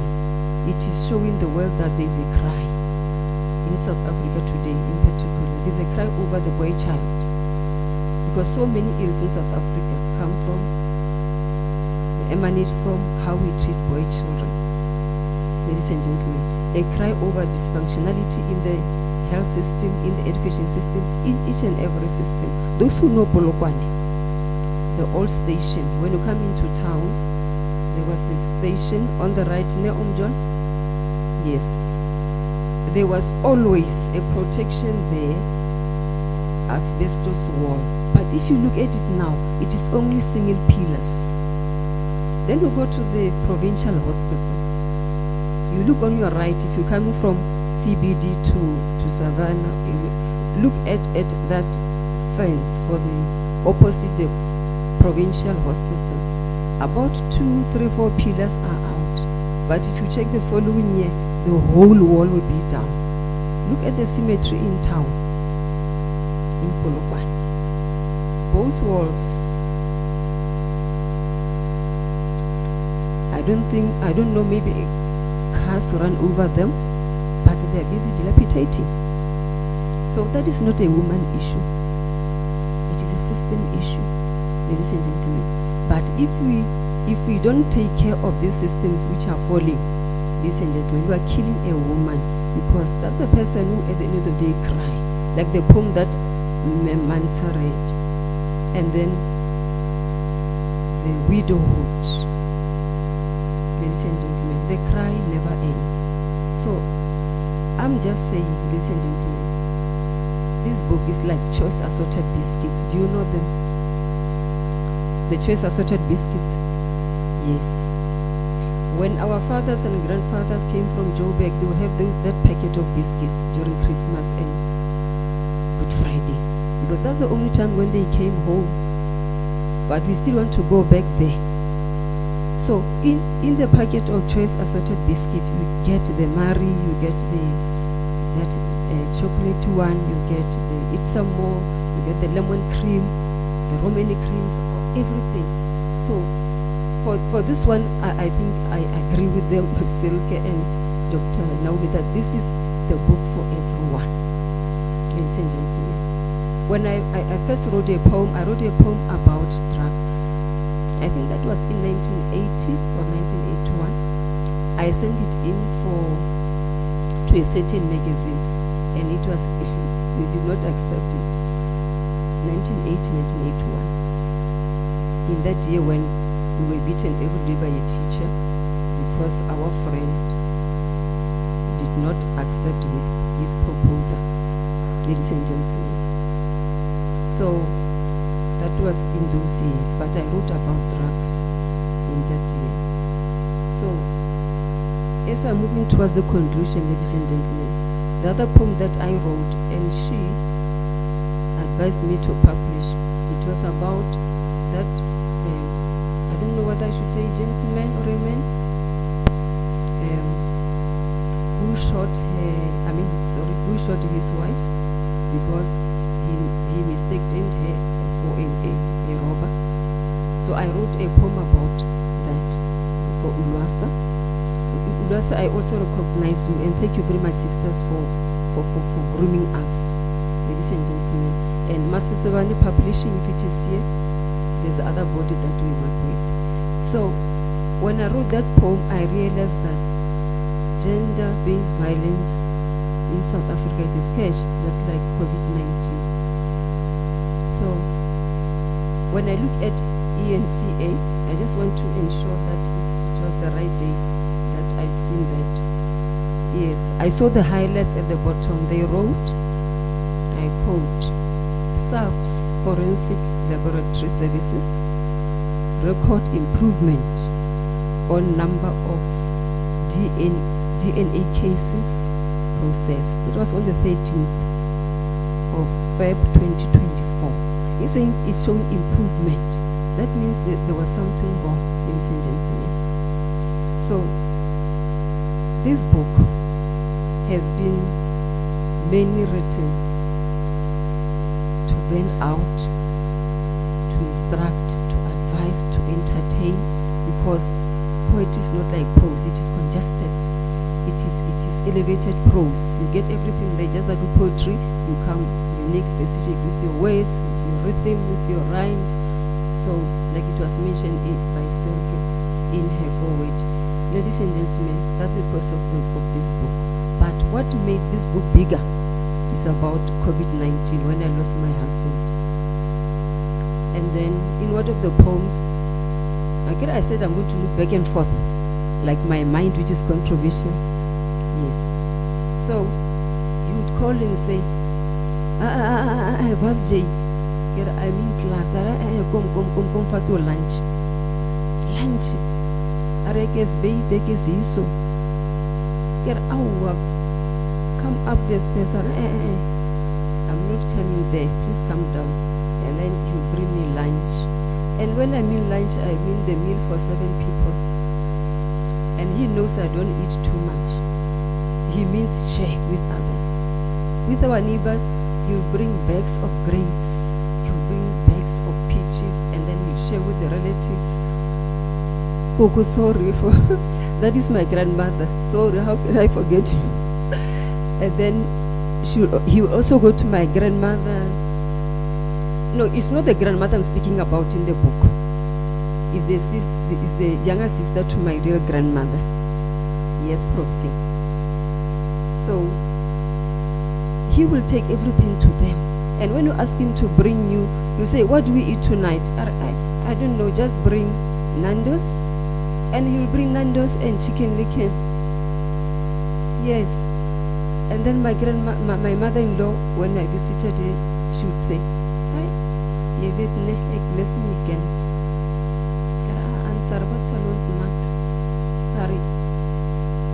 Now he could have brought me chips and Coke. Do you still eat chips and Coke? At your age, and then would laugh. John. Yes. I can tell if I'm lying. Ladies and gentlemen, so that was the type of person. So I got very angry when my domestic worker for 29 years. You see, Paul, that I'm not harsh. I had a helper for 29 years. And when she passed on, I got someone just to help us. And I told this lady, you see, on that particular window, that's the window that my husband touched for the last time. His fingerprints are there. Do not wash the window. Now I'm busy with this. I'm wearing clothes. I'm lying in another room. My younger daughter is coming. Mama, Mani is washing that window, is cleaning that window. My husband is gone. And I told you never to wash this window because there are fingerprints on this window. That's how this poem came about. But again, she did not understand. So we need to understand that there are certain voices that you cannot avoid. There are certain words that you use, like Silke mentioned. You use them the way you know the background, the context of it, why you are using them, ladies and gentlemen. So as I conclude, ladies and gentlemen, there's this man that I always admire, a Pan-Africanist, a Marxist revolutionary, Thomas Sankara. He say there is no true revolution, right? Without there's no true social revolution without the liberation of women, right? If I know French, I will say that in French, but I cannot speak French. But I think it's something like, he said comrades. It is camarade, Prof. Abdunran? Comrades in French, is it? Camarade? Camarade? Yes. Ladies and gentlemen, trying to emphasize that if you educate a woman, that is why he got rid of illiteracy in Burkina Faso, and instruct that no government workers must move in Mercedes-Benzes while people are suffering. Ladies and gentlemen, so if you liberate a woman, you are liberating the world. Unless if you become post-human, but you need to understand that even if we become post-human, we must deal with the technology and the environment and the pollution and the rape and the substance abuse. And we used to call, and now you call this boy Nyaupe boys. And these poor children are suffering in silence. They need an attention, but they are afraid of us and also afraid of them because of, should I say, the village throwing the child away, because everyone wants to be in the urban areas. Everyone wants to be westernized. No more farming, plowing. Like I'm talking about the poem that Selke loves much, where we do not ask aid from anybody. And that makes the international community very angry when Thomas Sankara said that. He said, if we pay our debts, we are making the colonists rich and we are becoming poorer. Listen, so do not become excited when you started working, my dear students, and they give you credit cards and you become happy. No. Ladies and gentlemen, I will never stop Idomelin, but I would like to conclude by saying this book is for everyone. I'm not going to talk about a particular poem because I think every person has a space in this book, because I speak of all those factors. It is an intersection of many categories, of many challenges, but there's also humor. I would like to talk about, lastly, about her brother. He was a very good choir conductor. I wrote a poem about him, my uncle. My uncle was a very good choir conductor. He used to go to the, do you say Esterford? Yes, the last level. But one day they were given this very difficult piece of a song, and then he could not manage it. And then there was a soloist who must say a certain portion. And then they were at the final stages. And then when that area comes, where the soloist might say those words, you know what my uncle did? He fell on his back and threw his legs in the air, and then the audience laughed. And then they could not hear that, and then he won. So that is one of the poems in that book, ladies and gentlemen. So Prof. Singh and Prof. Abdulrin, thank you for coming and listening to this. And your presence here means a lot. And everyone else internationally, where you are, my friends, Martha, Pedro, Aigun, if you are there, know you are still in my heart, and I know that you support this. Ladies and gentlemen, let's support one another for the betterment of a boy child who's suffering. One of the poems, the speaker relates to a boy child who left his home because of sufferings, because of his father who cannot let his mother take over. The father is sick, the father can no longer provide, the father does not want people to borrow from next door, the father does not want to go to the hospital because he does not have money, the girl is suffering, he's not going to school, but the father say, you must not write to my child who's in another country. So it's making the woman suffer, although the woman has a potential. Ladies and gentlemen, can I conclude here? And thank you for listening, everyone. Even though who are online, I thank you for coming. And this, ladies and gentlemen, I give thanks to the Lord, because there's nothing we can do, because it's Christ who gives me strength. And I wrote in this book a quote that there's no one on this planet Earth who can never say he has never been on the back of a woman. And African women, they sing with the wind. they do not run away. There's this motivation I got from Professor Sazupa Mautu. She said, when eagles are confronted with a challenge, they soar above the clouds. They don't go down. They go up the clouds and soar up there like aeroplanes. Ladies and gentlemen, thank you for listening, and I hope you enjoyed the book. And thank you everyone who has come. Even if I do not mention you, I appreciate your presence. Thank you, thank you, thank you.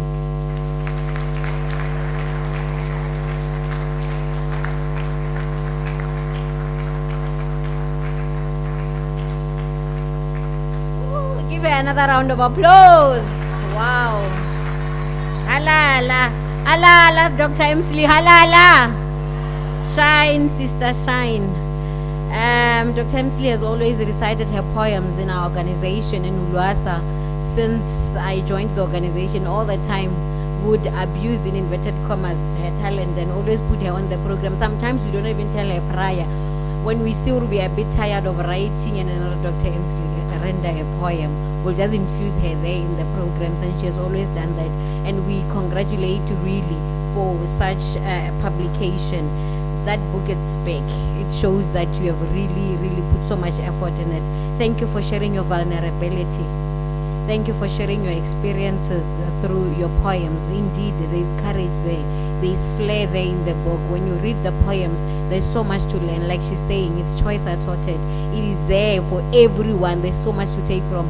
If you're a feminist, there's something to learn from. If you're a boy child, there's something to take home. If you have experienced loss, grief, discrimination, loss, stigmatization, whatever, there is something to learn and take from there. Thank you very much. And also, Nepawe Mishumo says, the series is indeed an inception of a new kind of literary art in the literature field. Ruth uses poetry to tell the story of all humanity. That is Mishumo. And Jake Kuze says, this is an ambitious, multifaceted collection ranging across many topics and interests. While the poems in this collection clearly aim to be immediately accessible to a wide readership, they also reward close attention and repeated readings. And our viewers there at home and in the workplace, wherever they are writing from, they say, Ashley Masetla, congratulations, Dr. Emsley. Miss Neo says, much love and respect from your family, Mama Emily. Sesi Patience, Mama Bulo, Buti Nick Tsiri, and Sesi Neo Tsiri, your siblings. We love you so much, Sesi Ruth. And lastly, Kheja Maruma, Professor Maruma says, congratulations, Dr. Emsley. Moving right along, we are getting to the item of our panel discussion.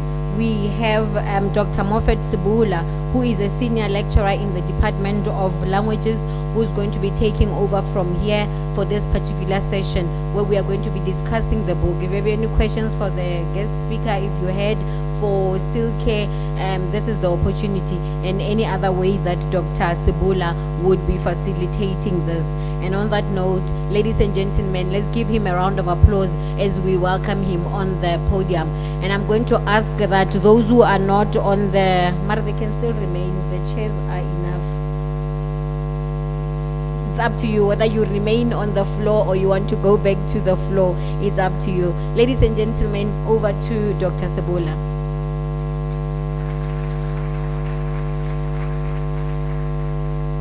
I should begin by conveying my respects to the executive management of the institution, that is Professor Mhalong and our Deputy Vice Chancellors, Professor Singh and Professor Madaje. I would like also to honor in particular our executive dean. I think I saw her sitting at the back, Professor Mautu.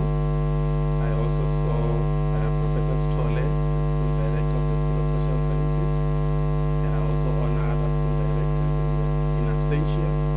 I think I also saw my HOD, Professor TJ Kekana, and also my colleagues in the Department of Languages. I should also honor the family members that are here.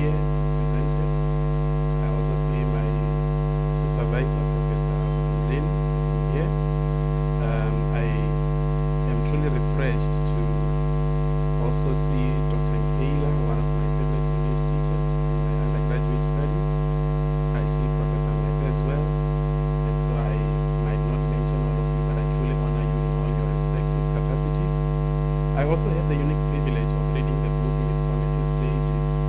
That is when it was still really a draft.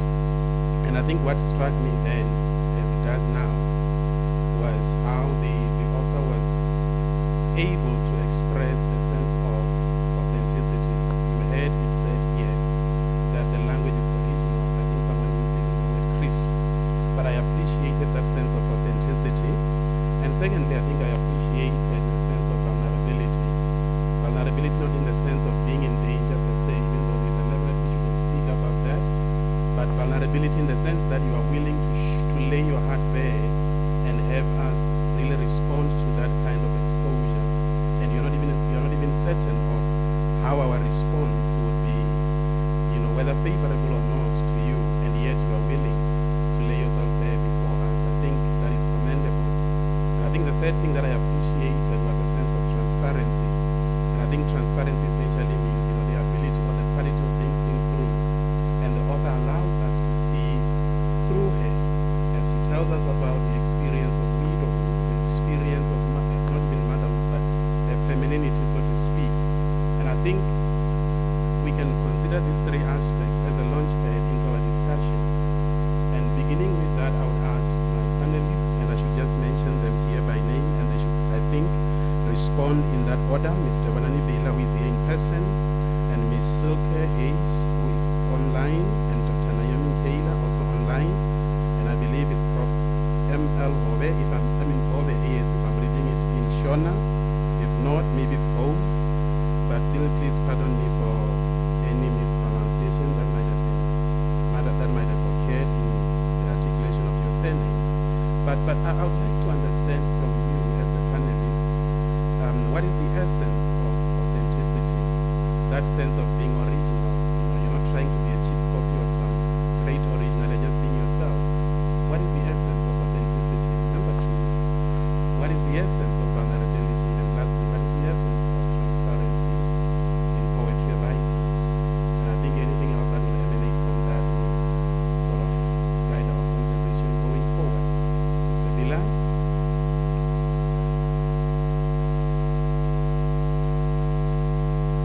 Thanks, Dr. Simula. And of course, congratulations to Dr. Emsley for producing such original work. I think speaking more on originality, the work is authentic because in my reading of Dr. Emsley, she doesn't pretend to be another writer. She doesn't pretend, to be a voice that she's not. So she's probably influenced by a range of other, concerns and factors in life, other writers, encounters of the day, books she has read and everything. But she's managed to, bring all those experiences, all those encounters, together without compromising her voice. So the idea of originality, I think, in poetry, suggests a number of things. One, honesty in your writing. So honesty, sincerity in how you express, your views, how you evoke feelings, of situations that you imagine, including situations that you encounter as well. And I think above all, when a writer, when a poet is original, you are able to, feel their pulse. You are able to, relate to their experiences. You are able to, empathize with their own situation. So they are not doing anything for solidarity. And they are not trying to, juggle, words like someone juggling balls up in the air to demonstrate they can write. They're not trying to play a musical instrument like another person who can be taught to play a musical instrument. The ability, for instance, to play a musical instrument doesn't make you a musician. So, voice, I think in poetry becomes very essential because you become yourself. It's almost like, shredding pieces, skins of an onion until you get to the freshest, layer of the onion. Because that that becomes very important, and that is why I hear people talking about vulnerability. So writing poetry, it's making your work, making your life, vulnerable, to the reading public, because it's not easy, for instance, to record events of loss, of despair, of suffering, of grief, like she has done, for instance, with her laments about husband, beloved husband, and so on. So she's been very, upfront, very honest, in her approach of, investigating her life, getting into her inner soul and opening up without really intellectualizing. And this is not, I'm not suggesting that, when you become original, you are not an intellectual. That's not what I'm suggesting. But she has combined these strengths, of emotions and thought, and that is the coherence, the, integral, the very necessary, components that make poetry to be very original. So it gives, originality gives integrity, to the written work, or even to the work that is oral. And so I thank, Dr. Emsley for being that brave, to open herself up, to scrutiny, using a very, original voice as well, discussing social aspects of life. So even when she writes about, beggars and the social discards, you can see herself, as a player, not just an observer, but as a player, in the whole game. Even when you investigate her gendered voice, she's not too distant from what she's talking about. Even when she reflects on everyday life, the quotidian, her work is not just ordinary, but she reflects bigger issues that everyday people face. So, yeah, so that is the essence of voice, which is original in poetry. Thank you. Thank you so much. Now move on to Ms. Hayes. Your thoughts? Thank you. Thank you so much. It's such an honor for me to be here.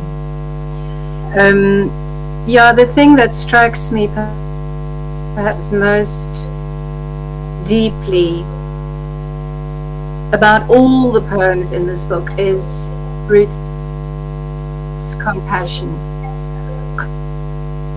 Compassion for the women who suffer, compassion for the neglected boys, compassion for the beggars, compassion for everybody, for everything, for the trees. Who takes down the trees and sleeps on leaves so green as to give life? Who takes down the trees and sits on dry leaves that cry to the sky to live? Who climbs onto trees and treads down branches so trunks stand nude in the air? Who pulls out roots that anchor the earth? Who will climb up the trees in the now nude earth that awaits flooding? There's a compassion there for us, for the trees, for the earth, for everything that grows. Just in that simple winter, a boy sells huts from a metal scrapyard on an icy day. The boy really becomes the boy. We feel the iciness. We feel the hardness of the metal scrapyard, and it's so simple, just 3 tiny lines. So, that to me is one of the most striking aspects. And that what you said yourself, Ruth, about a woman is not separate from the rest of the world, and that is greatness of it's just love. It's a loving heart that actually sees the range of, crimes, questions. That's also what struck me, is the lack of self-pity for all this violence and outrage and rage, which I liked so much what you said, Dr. Nkela, about that the feelings that are expressed are not judged. They're okay. They're okay. And Ruth, you have taught me that it's okay to express rage poetically. That's one of the things that your book teaches me. And the rage that is okay, but at the same time there's no self-pity. So for example, in the COVID-19 poems, who knows, The Last Room, the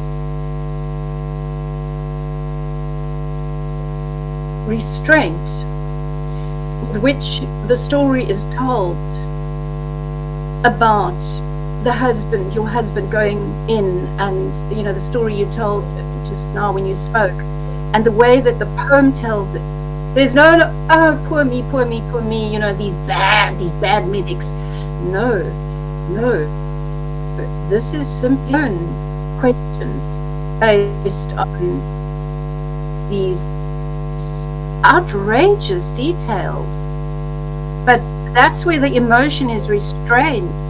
And from a poetical point of view, it makes the poems that much more successful, that much more effective, that much more potent, is that restraint, that lack of judgment at choice places. So that's why I say a criminologist would have a field day with some of those COVID poems, because there are very many unanswered questions sleeping there that can be woken up. The emphasis on the earth, or maybe the connectedness between the earth and the mother. This lovely poem, To Learn How to Give Birth, on page 157. To learn to give birth is not to crave chalk or clay or chocolate or to grow up. It's to realize that those children who dream in the dark should be overwhelmed with light. Mothers who learn how to give birth, they do so even in soiled earth. That's strength, despite everything. Mothers' backs are cradles that naturally rock the baby in the stormiest seas. The poetry, prose cannot do that. The stormiest seas tell us everything. The mothers' backs are cradles that rock the baby, and they, the mothers, make music out of whistling winds. Mothers sing along with the wind. In all torrents, real mothers always give birth. And I birthed this book. You only had Wi-Fi in a car. I don't even know if it was your car or whose car. And I didn't have Wi-Fi because I just moved. The circumstances of both our lives were just, we connected, and I saw you, and against all odds, we were whistling with the wind in the stormiest of seas. But there you were, I was, and what a blessed first meeting that was, and how blessed that it has led to this. The vulnerability, I won't say more about that because the poems do speak for themselves. The size, again, something that for me is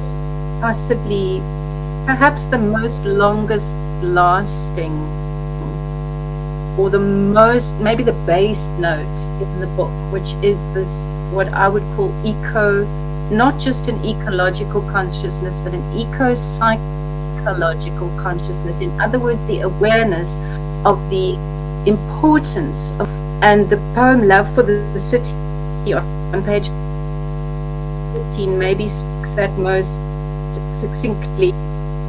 where you speak about, I do not have fears that the world will soon engulf us with ire or fire or heaven's roar pouring out to clean the clutter. I do not have fear of thunder. I do not have fears that the earth will burst and bruise and bury us with righteous rage.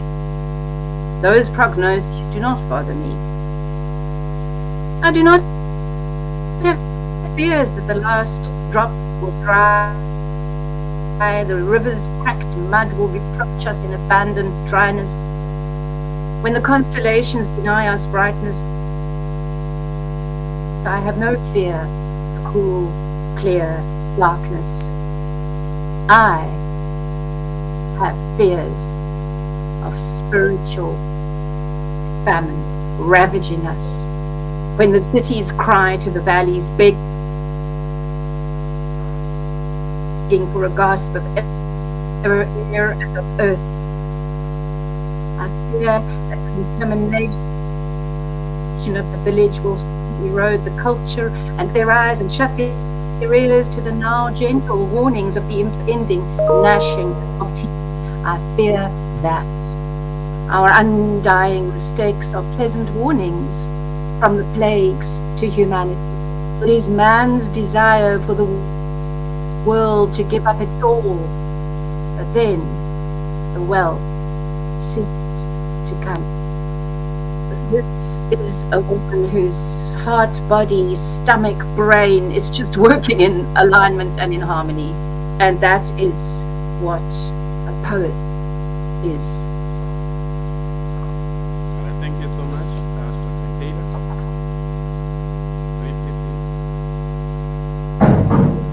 Thank you so much, my favorite man, Moffat. Thank you.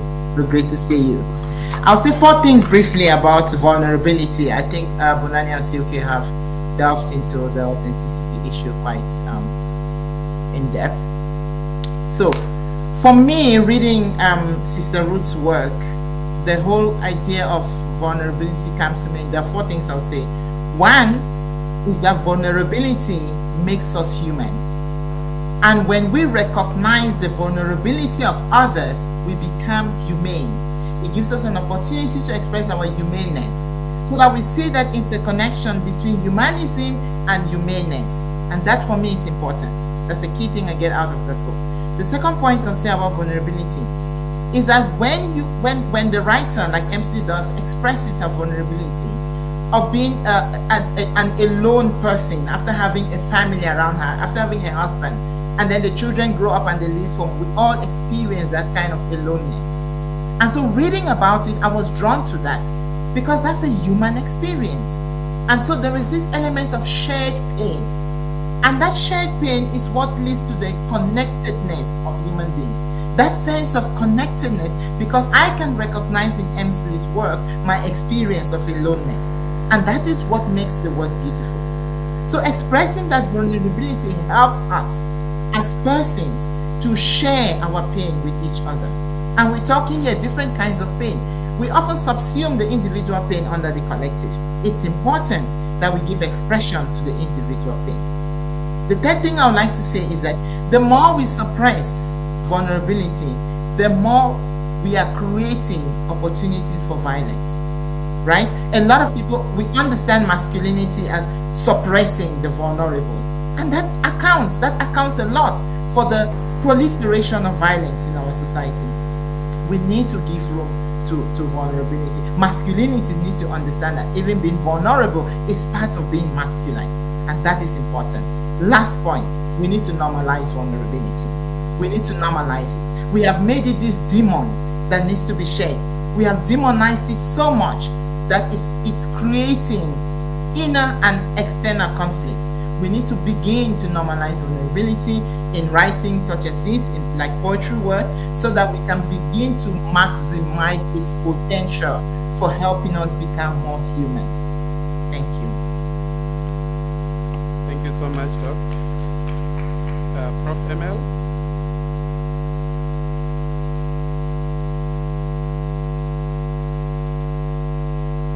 Apparently, Prof is not in, so I deliberately did not ask our author any question because I wanted to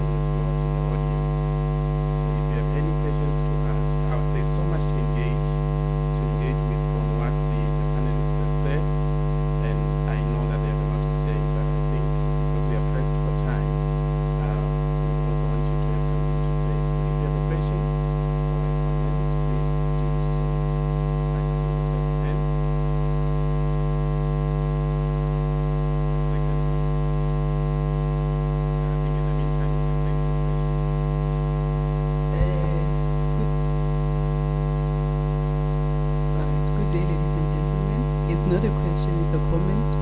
I'm Kujo, the chairperson of ULWASA. You've heard the word from Dr. Emsley, Dr. Ngelea.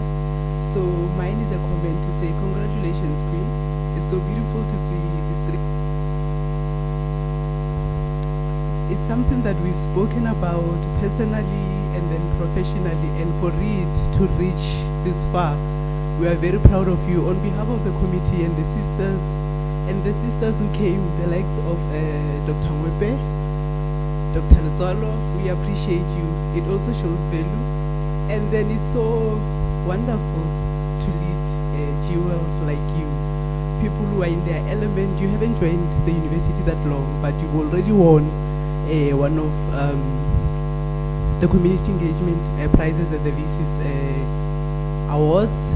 You are launching a book. There are so many things that you are you're doing for the epistemic community, especially the sisterhood, that make you a remarkable woman. And today we are celebrating you. Celebrate yourself. Acknowledge the queen in you. We see that. For those who are still upcoming, you have good examples in her. And then we look up to you in every way. Professionally, I learn a lot from you. In so many things, you've contributed to the beauty of ULWASA, and then you are the reason we shine. You and the other queens who are in the association, we continue to have the association because of the work that you do. And I really hope and wish that your book can be considered for the high school and university curriculum at some stage. It speaks of important things, the motherhood, the experiences of having been a widow, the laws, COVID, GBV, all these important topics that we need to engage with. I think young scholars will benefit a lot from reading your book.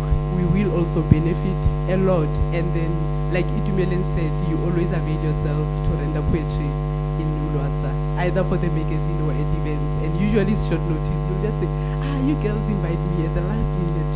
Did you really want me? Yes, we always really want you, even though it's at the last minute. So congratulations. And I remember one personal experience I had with you. We met at EASA conference in Cape Town last year. That's when I learned about the loss of your husband. It was a very moving experience for me. I haven't really engaged with someone who could be that vulnerable about their loss. And it was eye-opening as a young mother to say, you know what, look after what matters. I do relate well with the window poetry poem and the experience.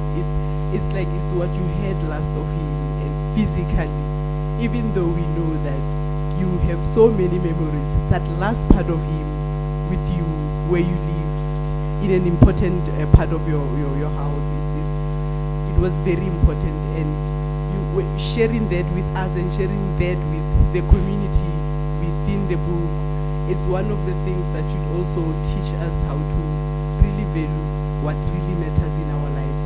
So congratulations, well done. Thank you.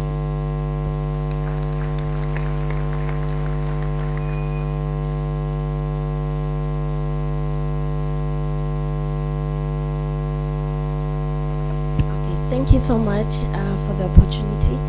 I'm much more interested in the process that you went through when you, or the feelings that you experienced when those handprints were washed off, and how did you figure out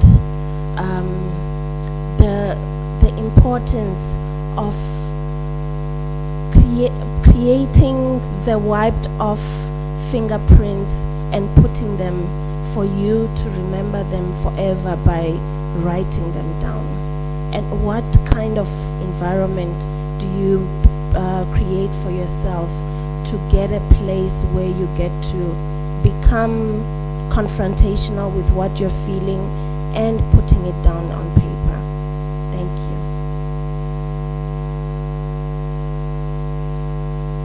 I see Member Shian, I see Prof. Singh, I see Dr. Nabuta. Thank you very much, Dr. Sibola.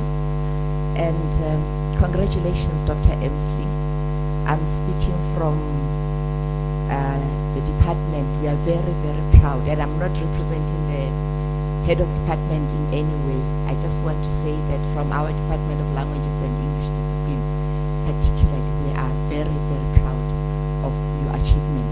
My question to you is, Doctor, you have mentioned people like Mr. Mbe and many other people that have prompted this, but have you always envisioned yourself as an author or a poet? When did it start and what really fueled the fire? Thank you very much.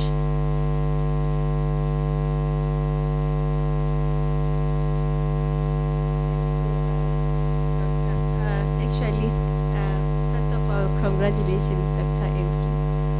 This is inspiring, admirable, and hopefully one day you will be there as well. So I've got 3 quick questions. I think the first question was asked by Mashian, Professor. I wanted to ask if you've ever, when you started with your first poem in the, when was it? Long time ago. Did you ever visualize this moment? Did you intend on becoming an author? And also we know that writing can be a daunting task. I think I've written about 3 different materials, but I dropped them along the way. So what kept you moving all along to get to this point? And also, can we expect more writings of this nature from you in the future? Thank you.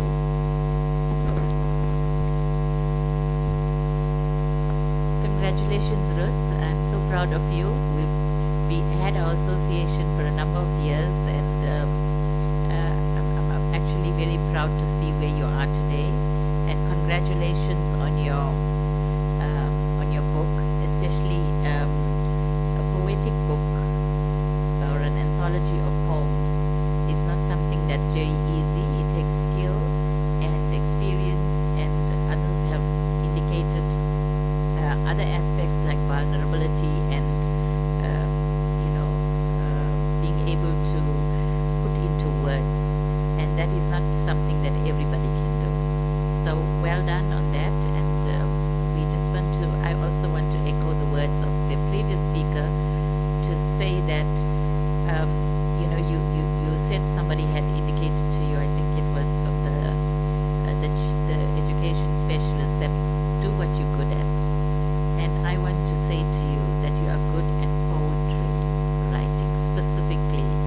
So we would love to see you express yourself more in terms of poetry and become, not that you're not already, you've already started off with such a brilliant a book.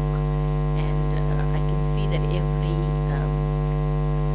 poem, all the words, the titles, are actually from your experience, and that's the best way to write. So well done, and congratulations from all of us, from the University of Limpopo as well as Bulwasa. And we, in the short space of time that you've joined the university, you've achieved so much. So we also want to acknowledge you as a staff member of the university, and to say that carry on with the good work. And we're so proud of you, all of us, from all the different angles. As you can see, your family, your sisters at Bulwasa, your department, the faculty, the university. So well done. Thank you. We'll take the question.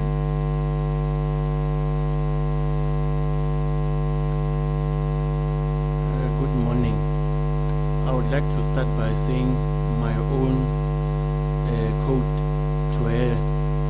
I always believe that women are the pillars of the world.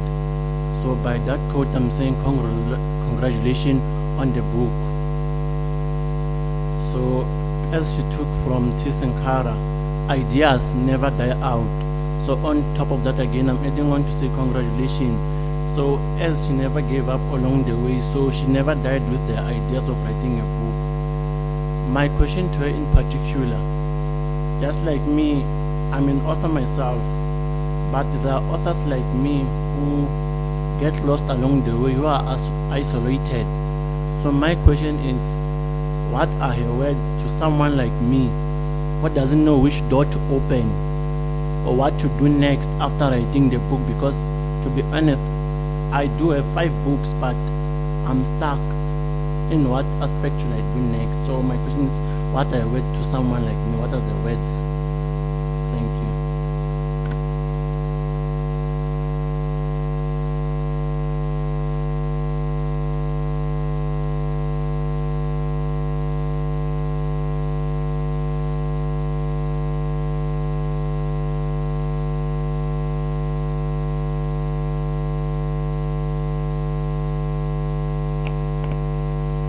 Thank you for all the questions and comments.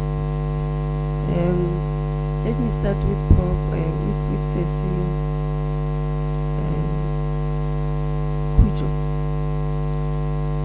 Yes, I thank you for the contribution, and as people and units like Ulwasa that groomed us, and I wish it could grow more and support other upcoming students and sisters. So thank you, Sister Kujo. The question about the hope that was raised by Prof. Yes. And why I think the issue of fingerprints was important. I think legally, fingerprints are important everywhere, right? Fingerprints are important. You're in the legal section and you know how significant fingerprinting is. So my husband, before, it's like he knew he was going to pass. In that month, he fixed the windows. This person is trying to fix everything. Ramara, you fix the window, but you do not clean. What do you call that thing that will press the window pane with? Press putty, yes. Why don't you clean the putty? He said, no, I'll do it. After it is a week, it's a month, either the person is hospitalized. When he doesn't come back, I got, oh, I have a part of him here, his fingerprints. And with writing, Prof, the words come. And if they come and we don't wake up and write them down, tomorrow they are gone. So you will say to me, why not you always write? That if you know what is inside me, you'll understand. Because if I miss this word, tomorrow is gone.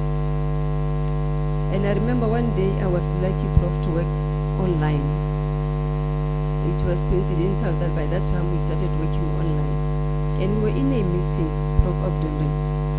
In that meeting, Prof Mwepe, I recognize you. Thank you so much.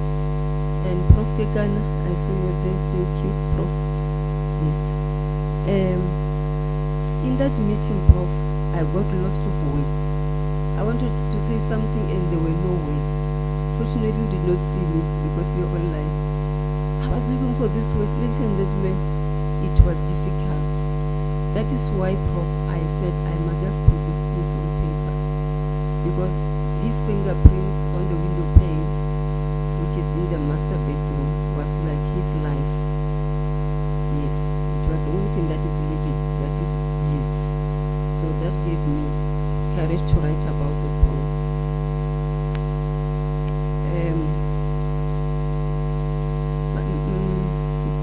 You're asking about the fuel, the fire that keeps me going. When I was young, her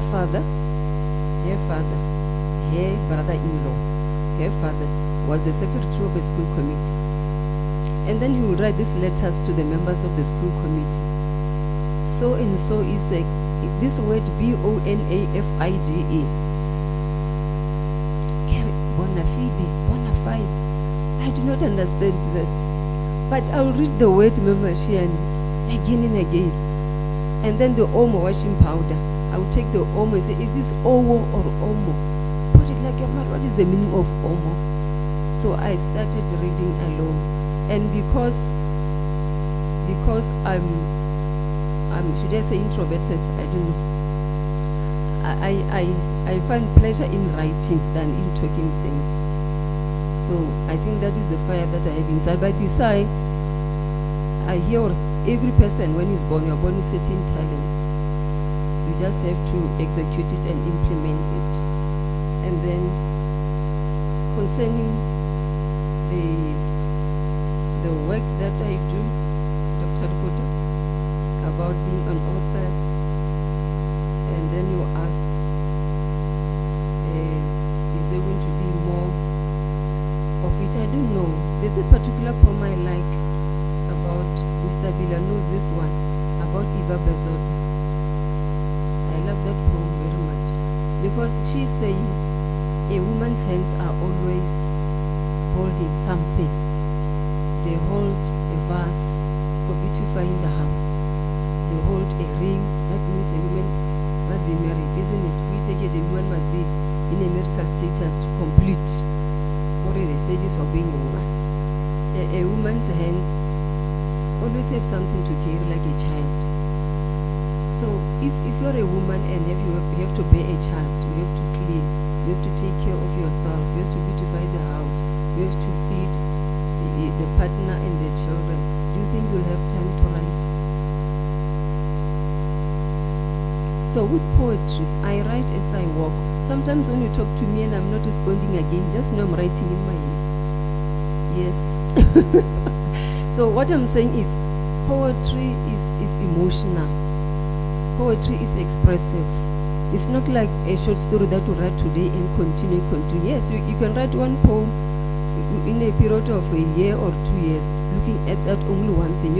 Instead of writing 20 papers, you find that you have only one poem equivalent to 25 articles. Because you want to reach out exactly what you want to say. And as long as you have not reached that level, you won't stop writing or working on that piece. Does that make sense, Dr. Lokota? So I won't say one day I'll write another book or not, because sometimes it depends. As a poet, you have to use some sort of images. You have to be relevant. You have to know where to touch your reader, but it must have this very similitude, which means there must be some sense, some natural consciousness in it, although the words must also be relevant. Otherwise, it will be irrelevant poetry that won't be pleasing anyone. Okay? Prof. Singh, thank you for encouragement and what you are saying on behalf of the UL community. That is highly appreciated, Prof. I remember the first time I joined Ulwaza, I had Major Op, and Prof encouraged me to attend. She said, no, go there, you relax and you write alone. Prof just wanted me to finish my masters, but it helped. That is where I found big sisters who mentored us even until today. Thank you, Prof, for your encouragement. Yes. Concerning a woman as a pillar,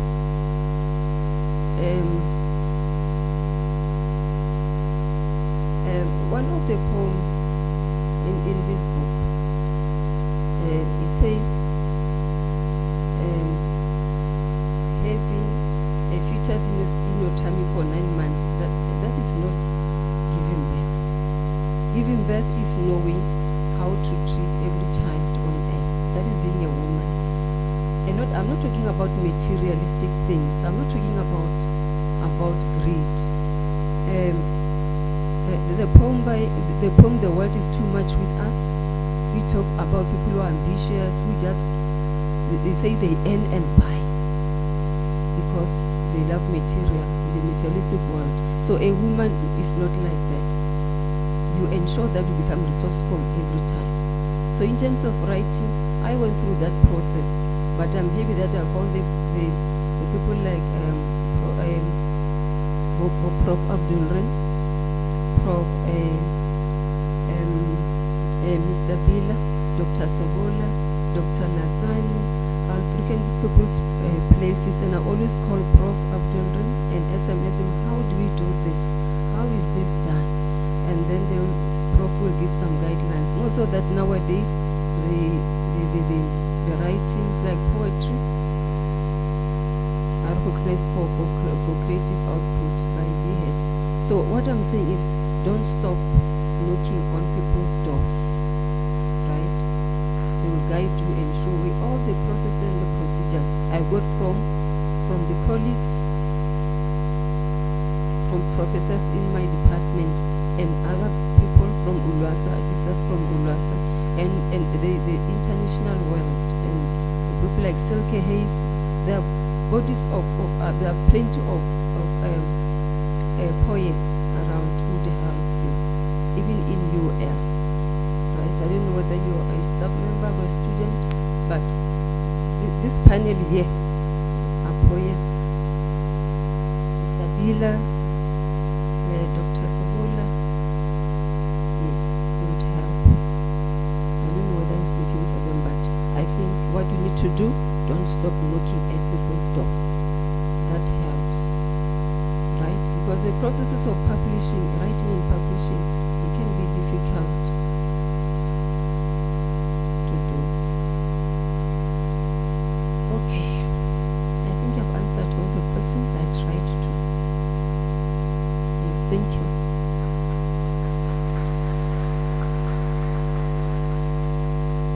This should wrap up our book discussion, primarily because we ran out of time. So I'll ask Prof. Hilda, representing all the discussants, precisely because Ms. Hayes' line has a lot of interference, so it's a bit of a struggle to hear her. So I asked Prof. That you might speak on their behalf and perhaps sort of frame your response, and I know you will handle it so well. We, particularly in the indigenous spaces, indigenous languages, we rarely find women writers.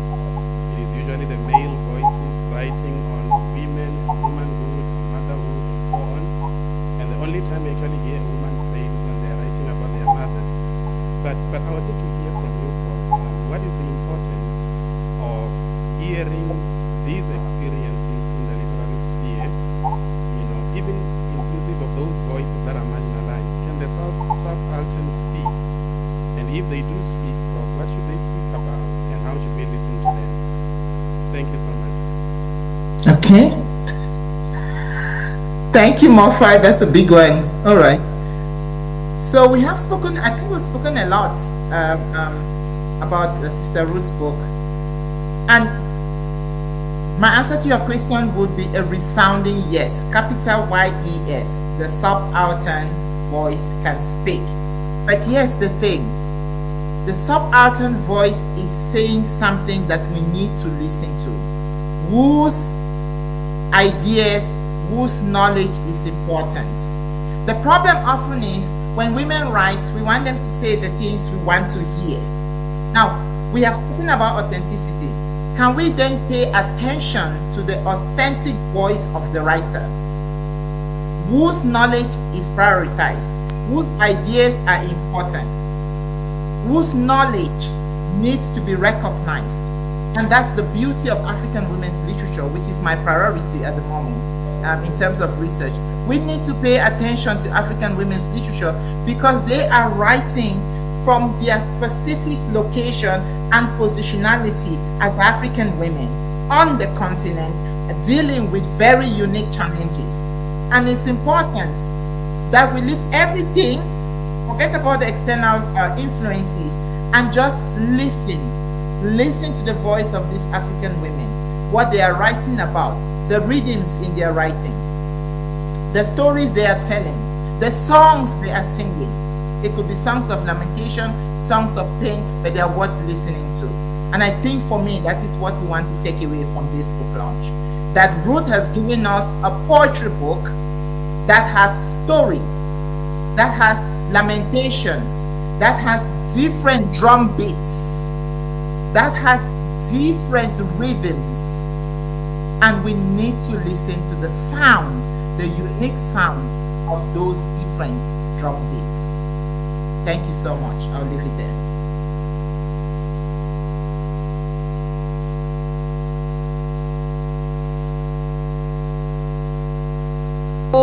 Dr. Sibola and the panelists. Thank you so much for sharing your insights. Thank you so much for sharing your knowledge regarding, yes. Thank you so much for sharing your insights, your knowledge regarding issues of authenticity and vulnerability, and also the questions that came from the floor. Thank you very much for your participation. That brings us to the end of the discussion of the book. But the good thing about Dr. Ruth Emsley is that she's a staff member here. So if there's still other questions, there's still other comments, there's still other, engagements that you want to do with her, please do not be afraid to approach her in her office, drop her an email, and let's engage further, even outside this arena. And of course, like I said, the books are available outside. Please don't leave without purchasing one. She's here to sign it herself. So you don't want to miss on that opportunity where you are going to get a signing of the book by the author herself. So we are moving to the second last item of our program, and that is the vote of thanks, and we are going to have it by Dr. Morongwa Choshi. Ladies and gentlemen, please give her a round of applause.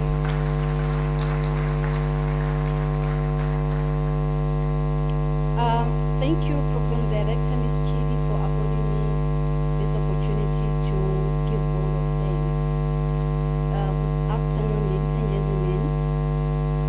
On behalf of Dr. Emsley, I would like to thank the following people in this fashion or in this order.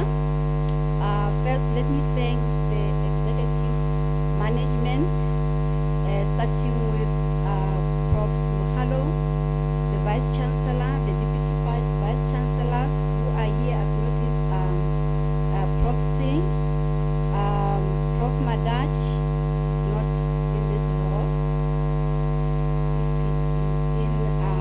He's recognized. I didn't see him. Okay, we also thank the Registrar, Prof. Marsha, all the executive deans, all the directors, heads of departments. We thank you for honoring this occasion. We thank you for supporting us. We feel safe when you are in our midst and when you are with us. Again, special thanks to the chief guest speaker, Dr. Naomi Kila. That's my former lecturer. Thank you so much, Doctor, for sharing with us such inspirational thoughts about Dr. Emsley's book. Thank you for unpacking it. Personally, you have triggered something. The book and Dr. Emsley's writing has triggered something in me. I'm beginning to love poetry. Thank you so much. I also want to extend thanks to all the speakers, all the panelists, for having shared such thoughtful insight with us. All those who engaged in the discussion, all those who asked questions, all those who played the role of rendering the poems, thank you so much. And even those who introduced the speakers, thank you so much. Let me not forget to thank the ULASA body. It seems Dr. Emsley was groomed and is even taking a huge part in the body. ULASA, thank you so much, ULASA members who are here and even those who are listening.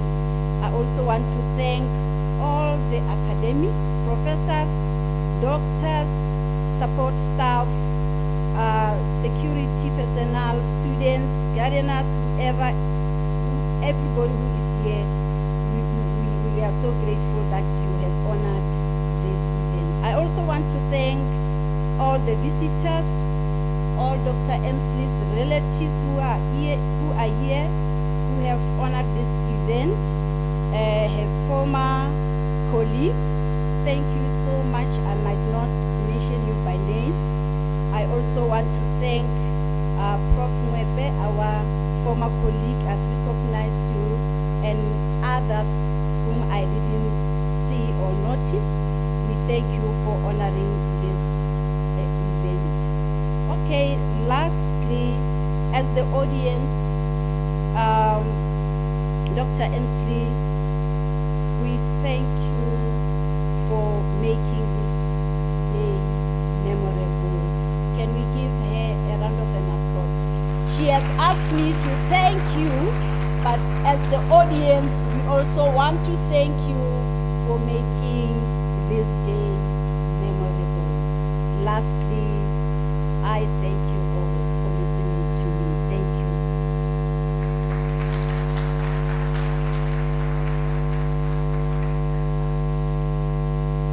Thank you very much, Dr. Choshi, for the vote of thanks. Yeah, rea leboga, rea leboga.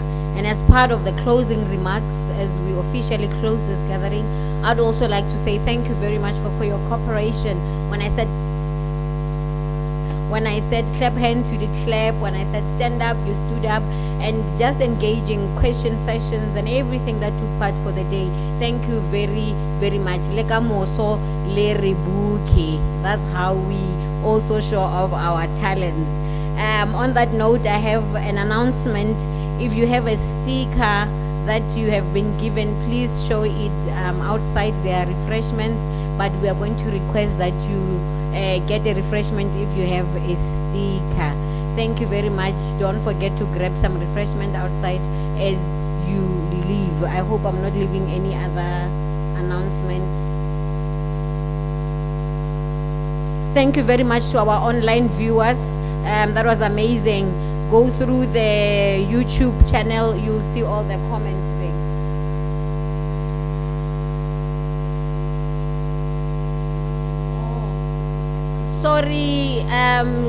Sorry, they are requesting that they forgot to thank the sponsors of the event, the University Library section. You are acknowledged and honored. Thank you very much. And the technical team from marketing and communications. And myself, the program director. Thank you. Have a lovely day. Bye-bye, see you, okay? Keep well. Bye-bye. Until next time. Bye.